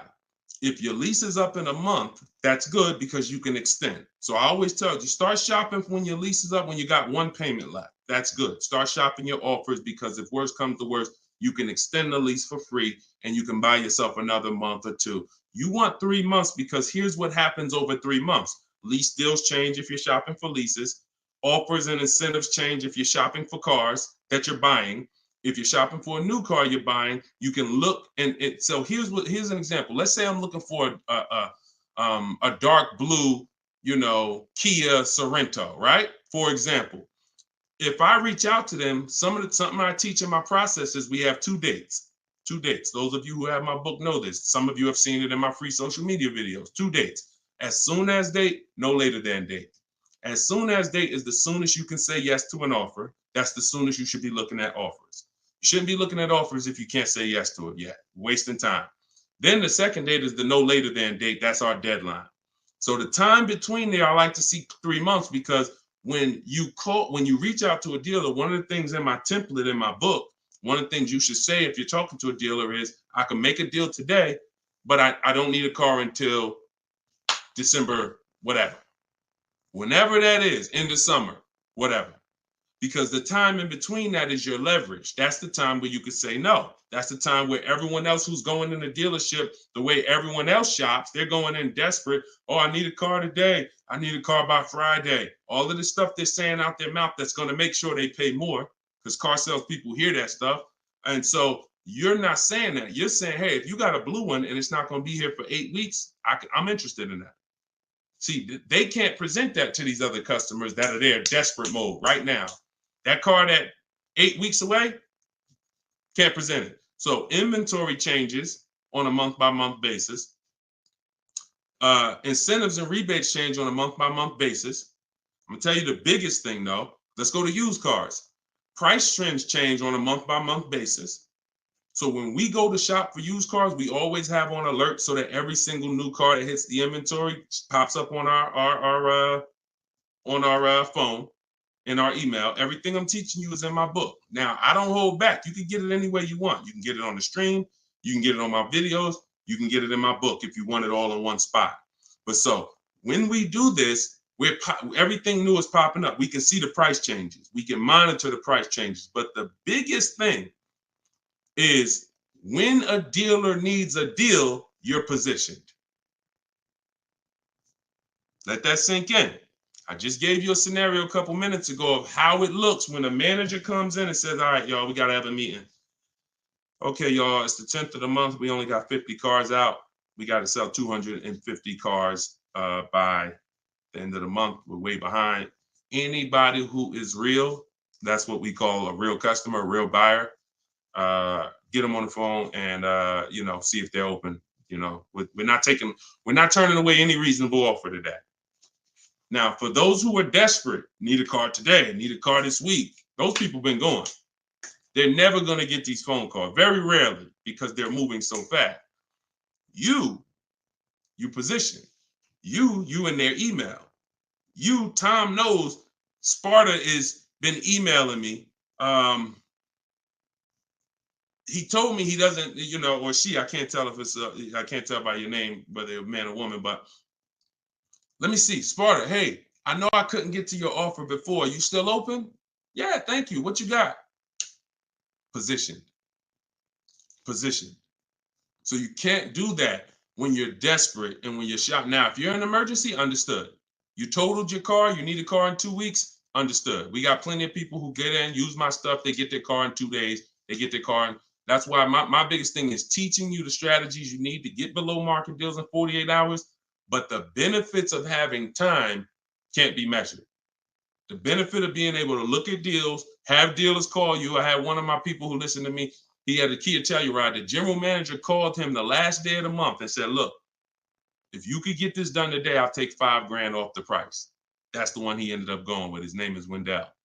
So I don't say there's a best time to buy a car because I've seen deals at the beginning of the month. I've seen below market deals at the end of the month, non-holidays, holidays. I've also seen people overpay with no strategy at the beginning of the month, the end of the month, the holidays. So you get what I'm saying? Y'all understand that? It's all about being positioned. And if you can be positioned, you'll find that you'll love getting those calls and those emails. Like, man, all of those people, when I reached out to them, they act like they didn't want to do a deal or they couldn't get to my number. Don't worry. 2 years ago, I was shopping for my mother's Mazda CX-5. I reached out in October for the offers. I looked at the offers, didn't like them. Then I reached out in November. Same salespeople. They knew me. They know I'm serious. But hey, I didn't like the offers last month. Didn't like the offers in November. December, guy calls me or emails me, Deshone, I got this car. Let me know if it'll work for your mother. I think I can get to your number on this. Saw the car? Yep, car works. That's the one we ended up getting. Strategy. All right, that's how I want y'all moving. Go ahead, Dolan. Next question. This one's Lisa Jane from TikTok. How are you? And we are live, y'all. This is our Wednesday, 7 p.m. live stream. So if you don't see the banner, that means we're live. If you see the banner, that means you're watching the replay. People watch the replays all throughout the week, so people get value out of replays. But if you are not seeing the banner, that means we're live. So ask your questions. Time to turn in my lease. I'm already over the sales guys, not sure how to start. First thing you're going to do, sounds like you've decided you're going to lease again. So that would be the most important question. That's always the first question because that's the foundation of your deal. Leasing versus purchasing. I always say, if you've been on a show before, you can't get a great deal if you purchase, but you should have leased. Impossible. So once you decide that, now we're going to do an equity assessment. So we are no longer, Lisa, going to turn in who's dropped off a lease to a dealer at any time in their life. Type 1. You had a lease, you've just dropped it off or returned it to the dealer. And what you're going to see now is you're getting a lot of dealers that say, we're a lease return center. Bring your lease in. We'll ground your lease for you. Even sometimes it's not even their brand. They sell Hondas and they'll say, hey, bring any lease and we'll return it. The reason they're doing that is because they're going to do an equity assessment. So the reason why right after you decide whether you're leasing or buying, that's my process is 7 steps. That's why my book is called Cars from Home, 7 Steps to Saving Time, Money, and Avoiding Dealerships. Step 7 is delivery. That's the end.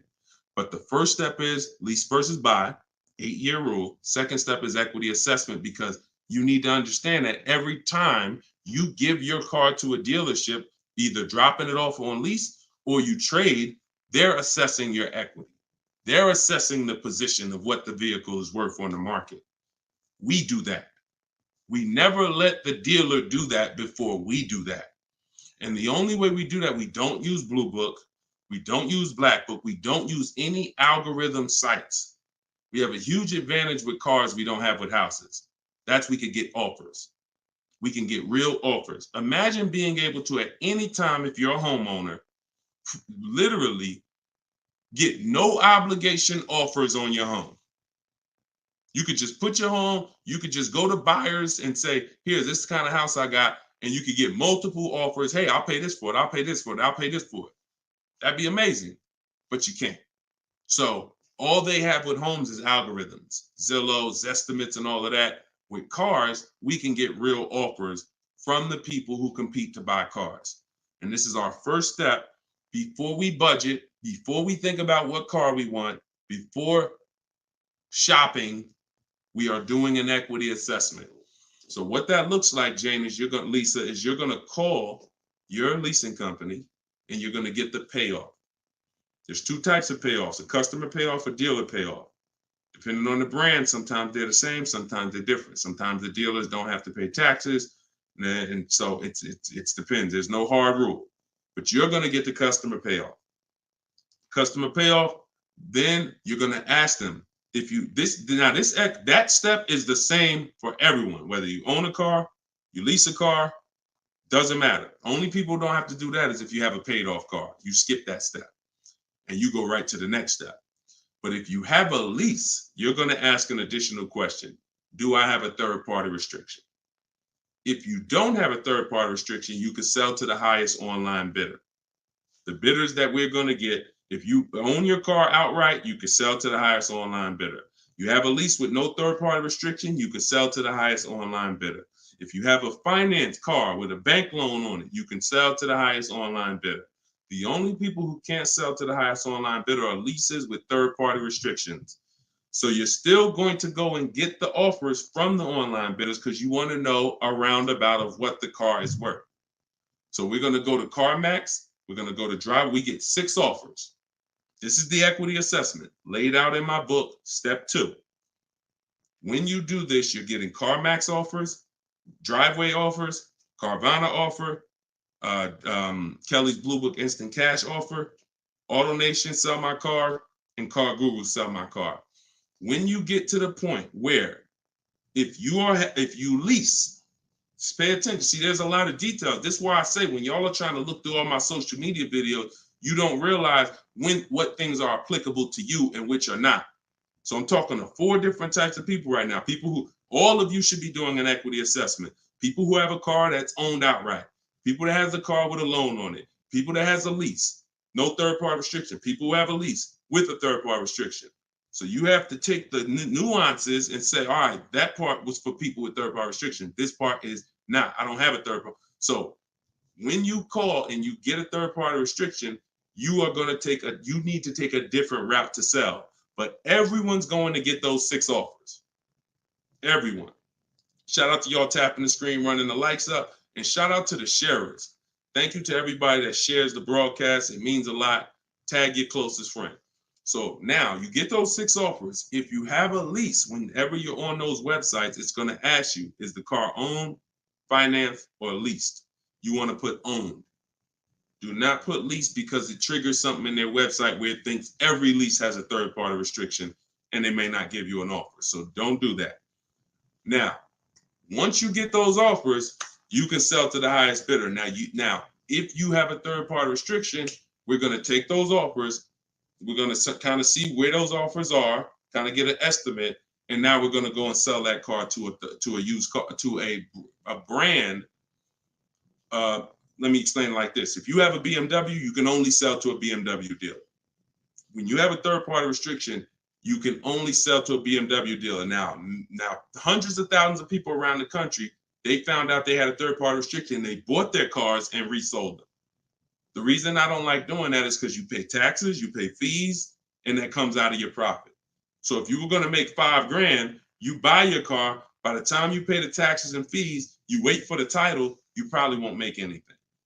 But when we sell direct to a dealer by getting bids from multiple BMW dealers, If I have a third-party restriction of Nissan, I'm getting multiple bids from Nissan dealers. And once I get my offers from those dealers, now I'm going to sell to the highest one because dealers don't pay those same fees. Dealers will I don't have to pay the taxes and fees. That doesn't come out of my profit. So we've had people who sell direct to the highest bidder online, depending on their situation. And we have people who, with third-party restrictions, sell to the highest bidder among a local dealership. But we must get bids. Doesn't change. We get bids no matter what. So some people say, Deshone, I use what you teach. I went on those websites. They said they don't buy leases. You didn't do what I told you to do. You put that it was a lease in there, and then no, you don't. No, you have a third-party restriction. We sell to a dealer of the same brand. We get bids from multiple dealers. That's what I'm saying. So it's laid out in my book. If you want the roadmap, if you don't want to try to remember this, TikTok bio, Instagram bio, comment section on YouTube or Facebook, or you can scan the QR code, get your book for 75% off. You won't pay the normal. Hold on one second. Let me turn this off. You won't pay the normal $97. Okay, so that's the equity assessment. When you said, Lisa Jane, I'm not sure how to start, that's the process. Because we never return a lease that has equity. We don't return a lease until we find out that there's no equity. If there's no equity, then we'll drop off the lease and we'll shop for our replacement vehicle. All right, good question. Go ahead, Dolan. Good evening. How do I narrow down the luxury brand of car desired after filling out the shopping sheet? I'm looking at cars. Once you fill out the sheet and you're looking at, you're talking about you're in the step 4 shopping. Val, you're trying to decide what you want. Hold on, let me be clear. If you're in the phase where you're trying to decide what we want, we see in step 4 we have a whole process, a whole step that's called shopping, not buying. See, you need to clearly separate those two things. See, what happens when you mix shopping and buying, you go in to look at cars.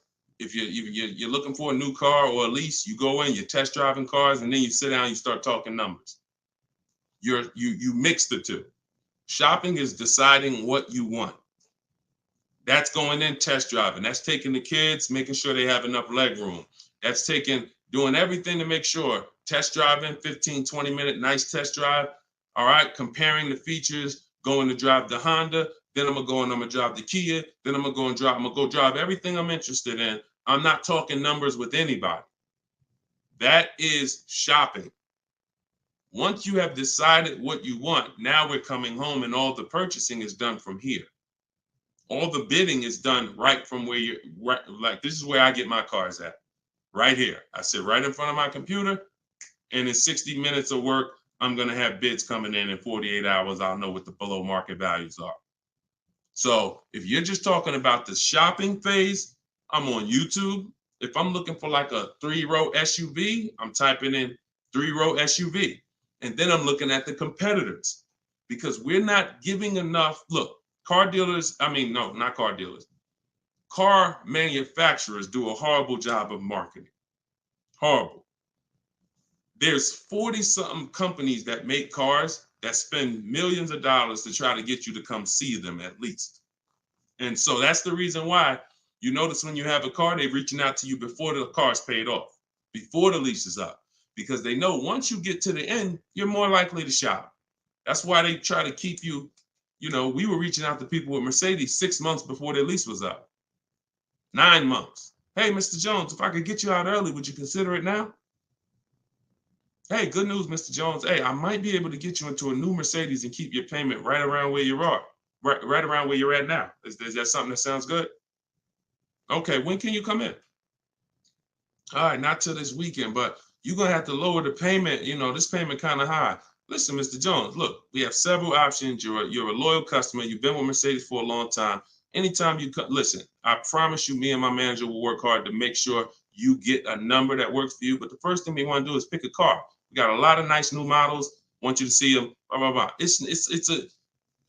You got to understand, if we're pulling you out of the car early, we're trying to prevent you from shopping the market, because every couple of years, there's new product, new technology, new features. You want to see this stuff. You want to see these cars. And so that's when I'm telling you is you're about to spend 50 grand, 30 grand, 70 grand. Take the time and treat it like if you were going into the mall to spend that kind of money. If you were walking into the mall to spend that kind of money, how would you want to be treated? Would you ever rush yourself? Would you want anyone rushing you to make a decision when you're about to make a $70,000 decision? A lot of you are not test driving enough cars. Now, with a used car, you can't test drive it until right before you buy it.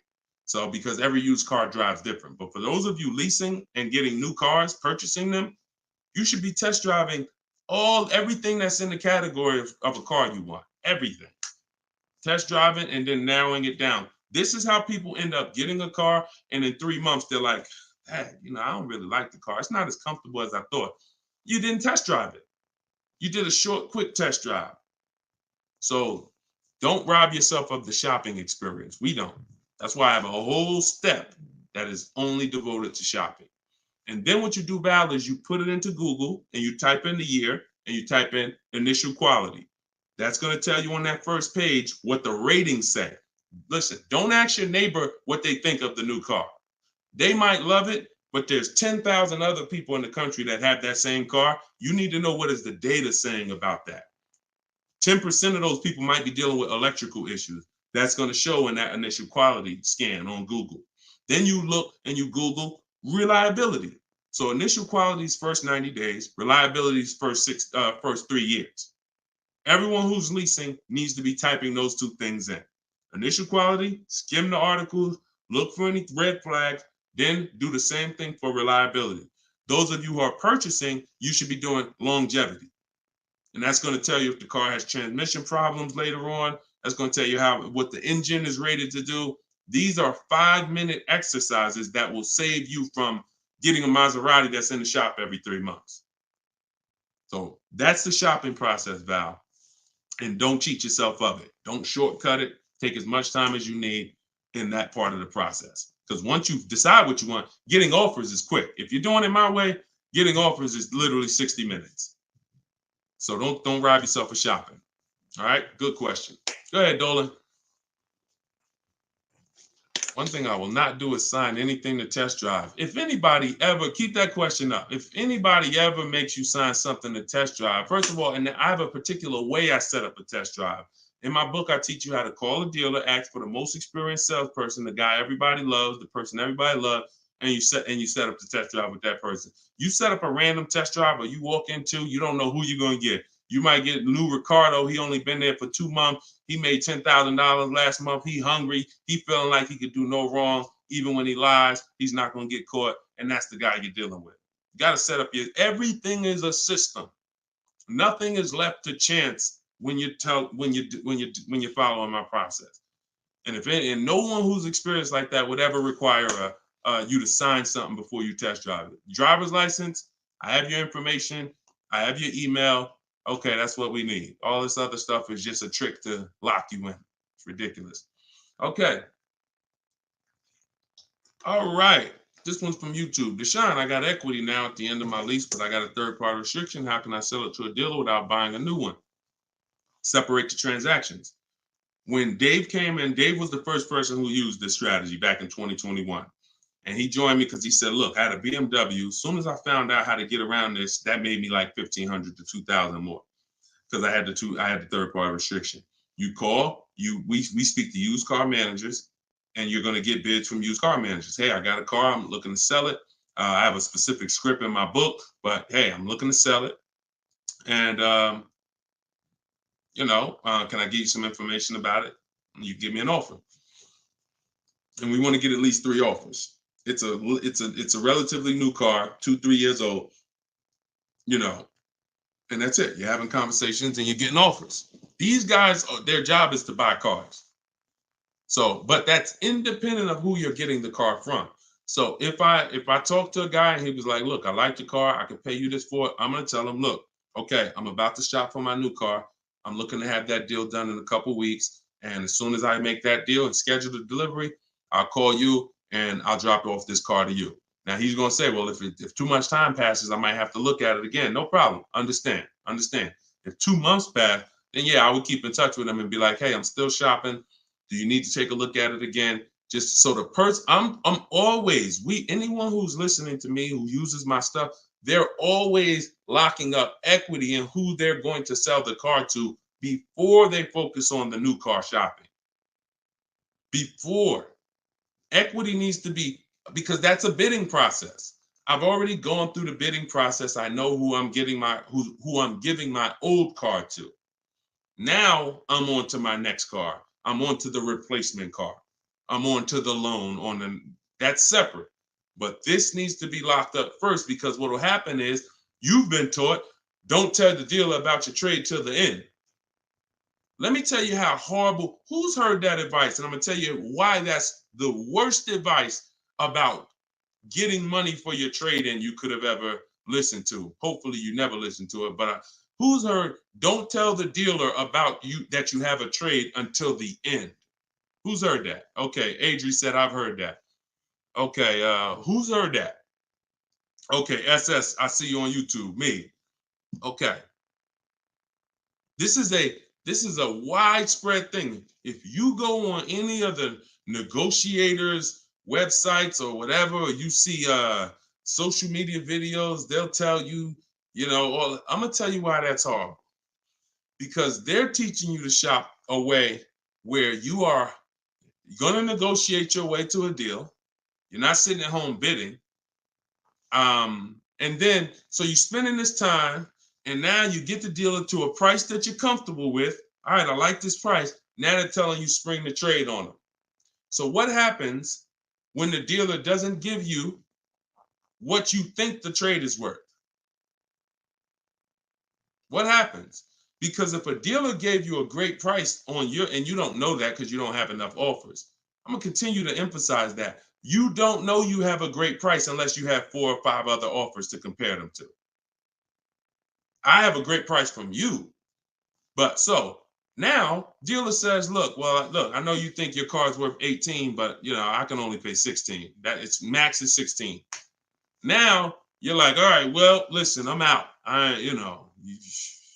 Okay. Who lost there? SS, I know you walk away. I know. You lost. You just sat there and negotiated hours only to get up and walk away with no car. See, I don't know about you guys, but I'm really interested in the people who your money's just as important as your time. Time is just as important as your money. No one's going to waste my time. And I want you to have strategies where no one can waste your time. Because while you're sitting there for 2 hours and getting up to walk away, the salesman's like, okay, listen, they don't know their car's not worth 16, but whatever. Somebody else is going to buy this car. So you're going to go and do that same thing again with some other dealer. 2 hours, 2 hours, 2 hours. And I think that I guess they just know that you're comfortable spending a whole lot of time car shopping. But you don't do that. The only time you're ever going to reveal that you have a car that you might bring to the transaction is when you know you already have offers. So I don't mind once a dealer wins the bid saying, well, look, I do have this old car. I already agreed to sell it to this dealer from Kelly's Blue Book Instant Cash Offer. But if you could match it or beat it, I'll give you the car. That's different. Because you're not going to stop my deal. When you do it like that, no one stops your deal. No, you know what? Hey, that dealer that's paying you that's a good offer. All right, no problem. I'm going to buy the car from you because you won the bid, and then I'm going to sell the car to them. And if by chance they say, you know what, that is a car I could, my used car manager says he can match that. Great, here you go. But this getting up and walking away, driving to a dealership only to find out I got to the dealership, they told me they had $4,000 in fees made up that they put. I just got up and walked away. You wasted 2 hours of your life that you can't get back, and you still need the car shop. So what you're going to find using what I teach, you'll never waste your time. You'll never waste your time. My time's just as important, man. I got 2 kids. I got a lovely wife. I want to spend time with them and people I love. not in car dealerships walking out. That's just me. If you like me, then we're gonna love working together. So go ahead, Dolan.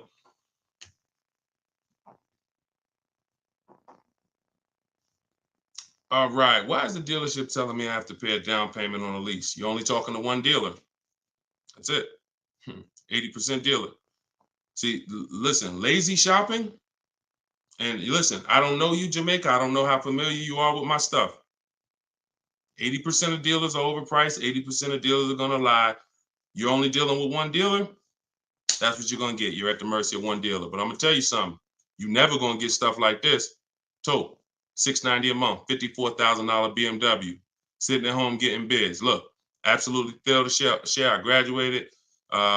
She joined my program back in 2020. Now, just so you know, I have a video program and coaching. It's the same. It's based on the book. It's 7 steps videos, 7 steps, 7 steps in the book.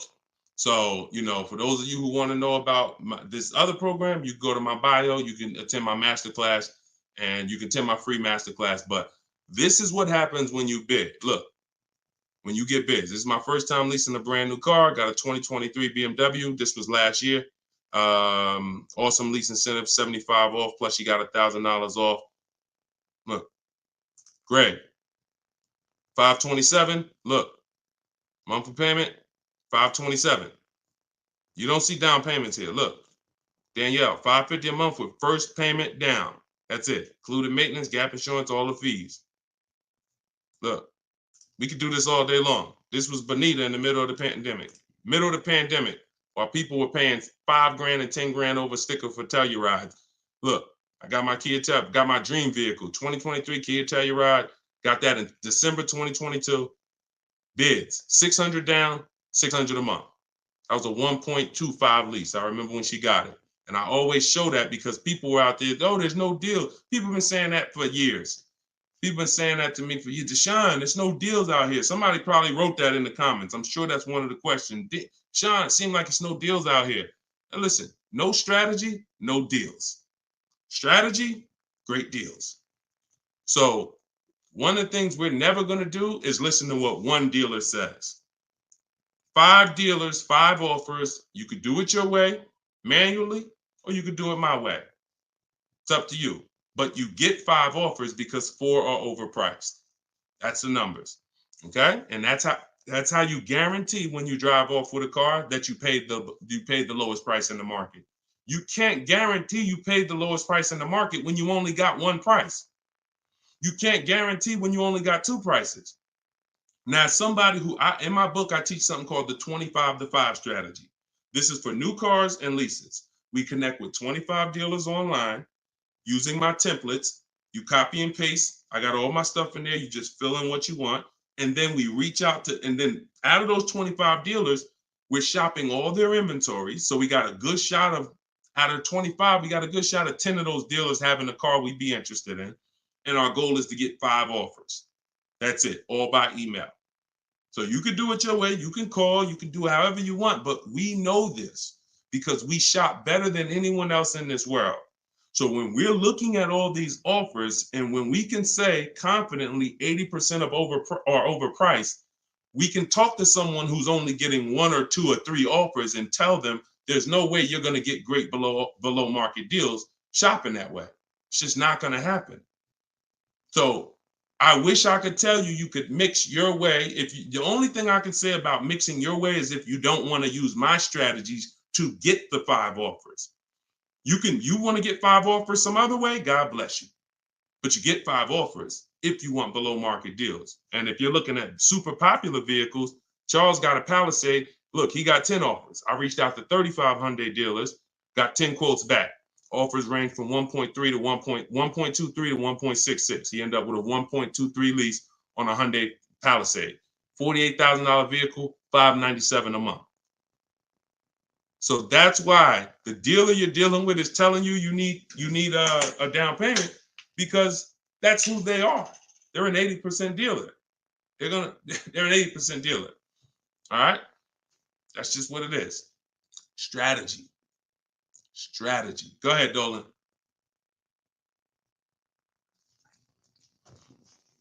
All right. TikTok. Miss Brooklyn. How much is a good price under MSRP? It's going to be different for each car.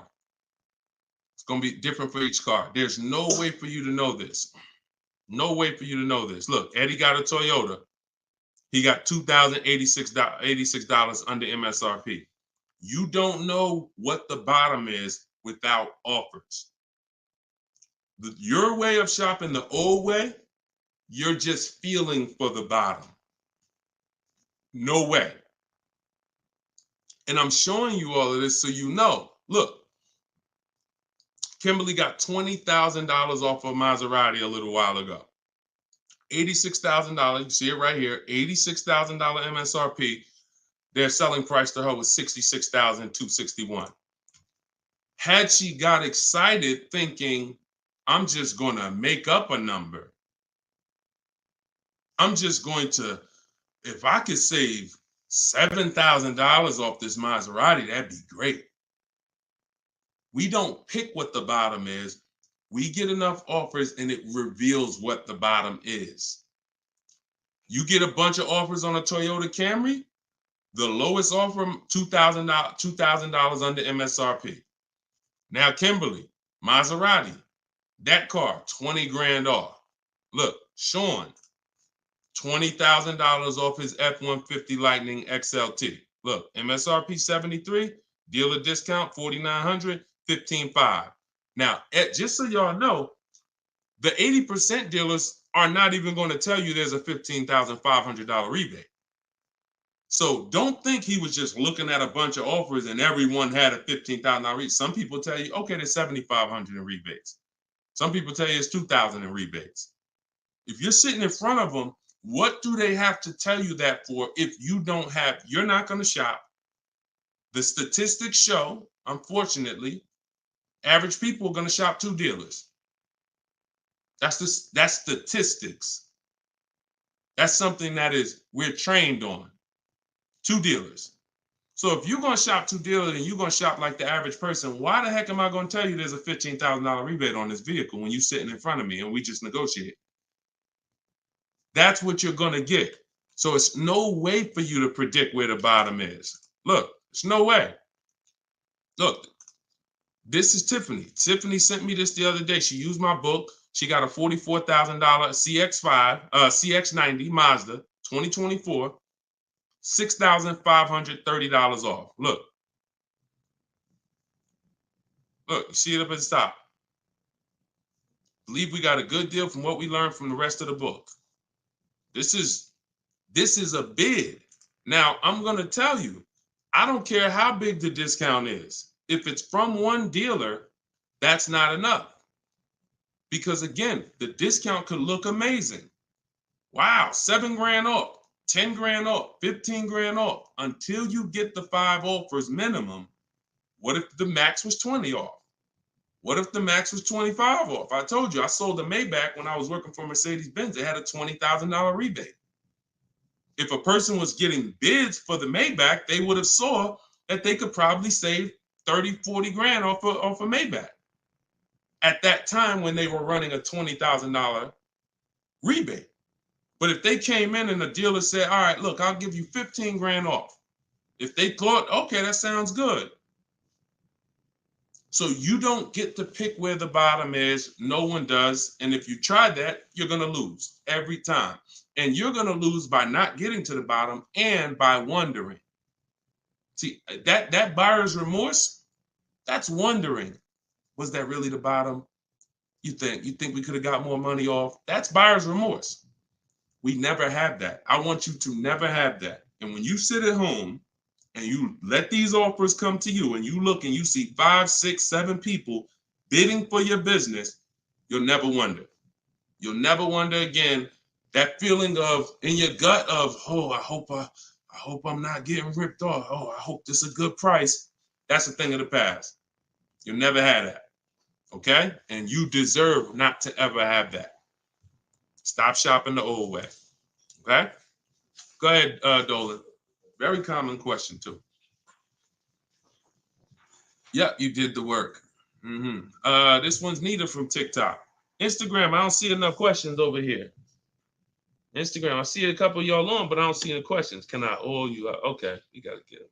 You always got some weirdos popping up.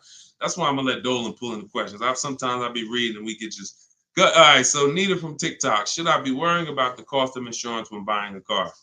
I would look, insurance is insurance. I would use a site like Insurify or Jerry, the Jerry app. I would use a site that shops multiple companies. Insurify shops multiple companies. And some of the smaller companies that don't have the big budgets, some of you go to insurify.com tonight, you might save money. So you need to, and I'm not endorsed by Insurify right now. I just believe in the product. Look, I believe in anything that gets my favorite two words, multiple offers. Because that's how we buy everything else. That's how we buy TVs, that's how we buy electronics, that's how we buy groceries. You go in, you want some potato chips, you got 30, 40 companies competing. You got, spaghetti sauce, 10 different companies competing, trying to sell you. Oh, we're on sale this week. Blah, blah, blah. It's always multiple offers. So any tool that gets multiple offers, I love it. So Insurify.com or the Jerry app. Yeah, insurance is insurance. J Love, how's the market looking? Watch the earlier broadcast. We answered that. That was pretty much, I think that was the first question in the show. So you could go to YouTube, watch the rebroadcast, and you'll see the answer to that question. Go ahead, Dolan, shoot that next one out.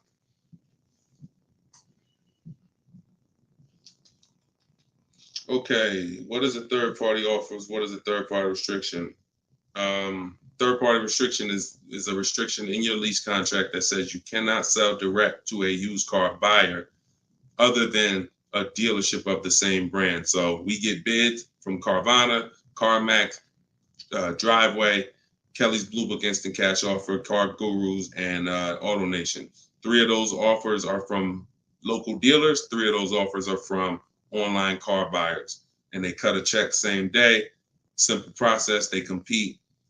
Third-party restriction means you can't sell direct to them. You would have to buy the car and resell it. We don't do that. We sell to a dealer of the same brand. We get bids from a dealer of the same brand. So that's what a third-party restriction is, and that's how we handle those. All right. Go ahead, Dolan. Everything I'm teaching for those who just came on is in my new digital book. It's called Car Shopping. Well, it used to be called Car Shopping for people that hate car shopping. Now it's just Cars from Home. 7 steps to saving time, money, and avoiding dealerships. So for those of you who want the same results that you're seeing from all these people, if you want those below market deals to be your below market deals, and you get the roadmap, you get the guide, it's a step-by-step blueprint. First step is, because many of you don't know the 7 steps. Those of you who have the book, you know it. First step is the most important question. How many years are you keeping the car? That's the 8-year rule. That's going to help you decide whether you need to buy or shop for a great lease deal. Second step is the equity assessment. Third step is deal structure, and it's deal-focused budgeting. We don't just budget. Budgeting is whatever it is, I'll just budget and I'll see what I could afford. No, we budget for a deal. You need to know what a deal. When I'm budgeting for a lease, I'm budgeting to see if the lease is great, this is what it should cost. If I'm budgeting for a purchase, I'm budgeting, this is how much a great deal should be. I'm coming up with my max offers way before I ever go look at cars. So that's day 3. That's step 3, deal structure. Step 4 is shopping, not buying. Step 5 is multiple offers. That's when we're in the market. Step 6 is paperwork and protection. Step 7 is delivery. 7-step process. So everything is in there step by step. You can get your copy for 75% off as part of our book launch. It's in my TikTok bio, in my Instagram bio, or if you're on Facebook or YouTube, it's in the comment section, or you can scan the QR code on the screen. If you're watching us on TV, you can scan that QR code with your camera to get your copy. Be in your inbox in 5 minutes. Okay, this is Wes from Facebook. How do you feel about vehicles that are well over MSRP? Don't. See, I mean, if you guys can't see that you need help, because the language you're using is really desperate language.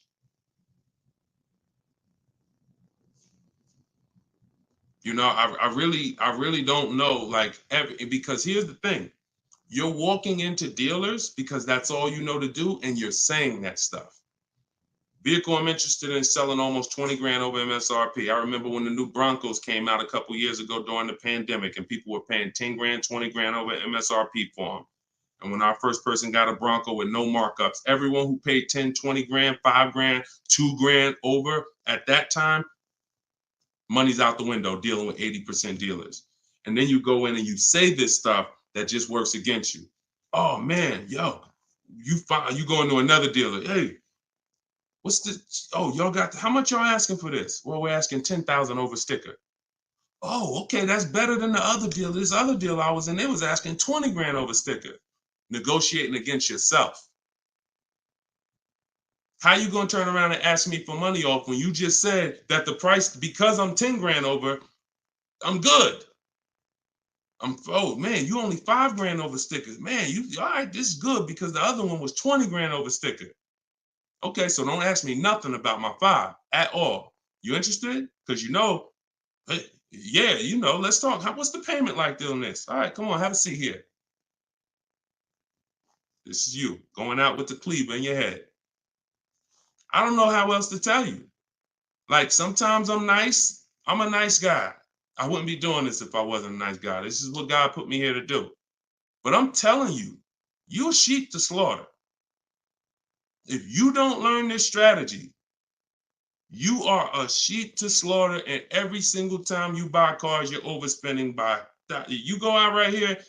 Now, if you get bids and you start to see, okay, man, I could get that car not only for this. We had somebody come on the show the other day, and she said, man, I got a brand new 2024 BMW X4M, the M.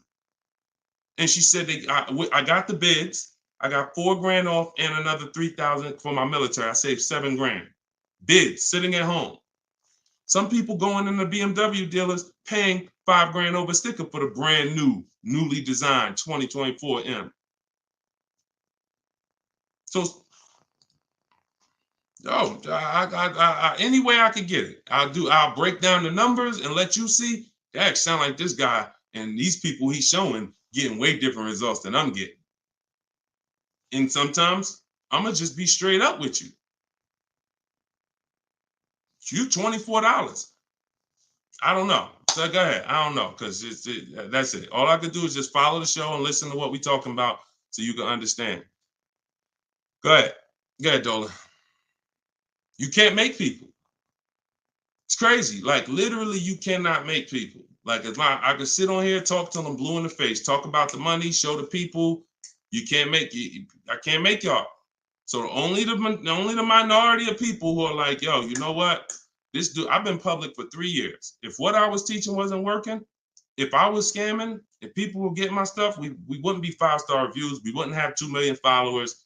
It would have came out a long time ago. I've been doing free master classes for 3 years. This would have been out by now. So understand, I'm fighting for your money. I'm fighting to protect your money. And I never had a book for $24. The least expensive way to work with me before my book came out was $397. I'm gonna let that sink in. The least expensive way to work with me prior to my book coming out was $397. And people didn't bat an eye. Some of you been in my master classes. You've been in my free master classes. You know, oh man, I can't work personally with Deshone. I can't get his step-by-step strategies until I invest in his program. All those people that y'all seeing been investing in my program since the pandemic. I never had something for $24 that you could get everything I teach. It took me everything because I priced the book at $97. I said, it's not fair. It's not fair that I'm going to help you save thousands and thousands of dollars and I'm charging the same price for daggone books that are talking about wizards and fairies. That's not fair. But, I got to be obedient. God told me do this, I'm going to do it. I don't know how long I'm going to do it. But for now, You can get your book you can get your book for 75% off in my TikTok bio, in my Instagram bio, in the comment section. YouTube and Facebook. TikTok, is it better to get a car loan from a credit union? No, we use a process. Everything we do is bids. So if you're new to this, we use a process called the bank bidding war, where it's 3 rounds. So before we look for a car, if I'm looking at a Honda, first thing I'm going to do is see, does the Honda I'm looking for have any special interest rates? 0%, 0.99%, 1.99%. That's going to eliminate my needing to shop for any bank loans, because a special subvented interest rate is like a finance rebate. They're giving you rebates in the form of financing. So no one can compete with that. So once I do round 1, if there's no special interest rates, now we start getting our bids for the car. Or if I'm looking for a used car, we start, shopping the marketplaces, narrowing it down to the ones that are going to be the best value. And then once we see who wins the bid, we find our car, we lock up that car, and then we go and we start round 2 of the bank bidding war, which is going to be our credit union, our banks, online lenders, going online and letting everyone access our credit with a hard pull. Because if you do this right, this weighs on your credit just like one hard inquiry. So if one hard inquiry drops your score 10 points, you could have 20 hard inquiries in this 48-hour period, and it's going to drop at the same 10 points. So we do that, and whoever gets the best rate, whoever makes us the best offer from round 2, then we call the dealership and we give them an opportunity to beat it, and that's round 3. The dealers have 7, 10, 15 banks. Any of their banks can beat it. That's the bank bidding war. Everything we do is a bid. There's no price assurance shopping the old way. Not only are you overpaying, even if you get a good deal, you're going to question it because you don't have enough offers to compare it to. Once you have enough offers, I had 10 banks compete for my business. I know I got the best rate. We need to know. That's the name of the game. Price assurance, guarantees. These are words that you haven't had in your car buying experience. I'm guaranteeing. If I ask any of these people here that I showed you, Tiffany with the Mazda earlier, Sean with the $20,000 off his F-150, Charles with his Palisade lease. If I asked any of these people, if you said, hey, look, are you willing to bet me $500 that there was no better offer in the market that you could have got, they'll all take the bet. I'll take the bet. But if I asked you, and I took listen, what's the last car you bought? Okay, are you willing to bet $500 that there wasn't any lower offer in the market for that same car? Would you take the bet?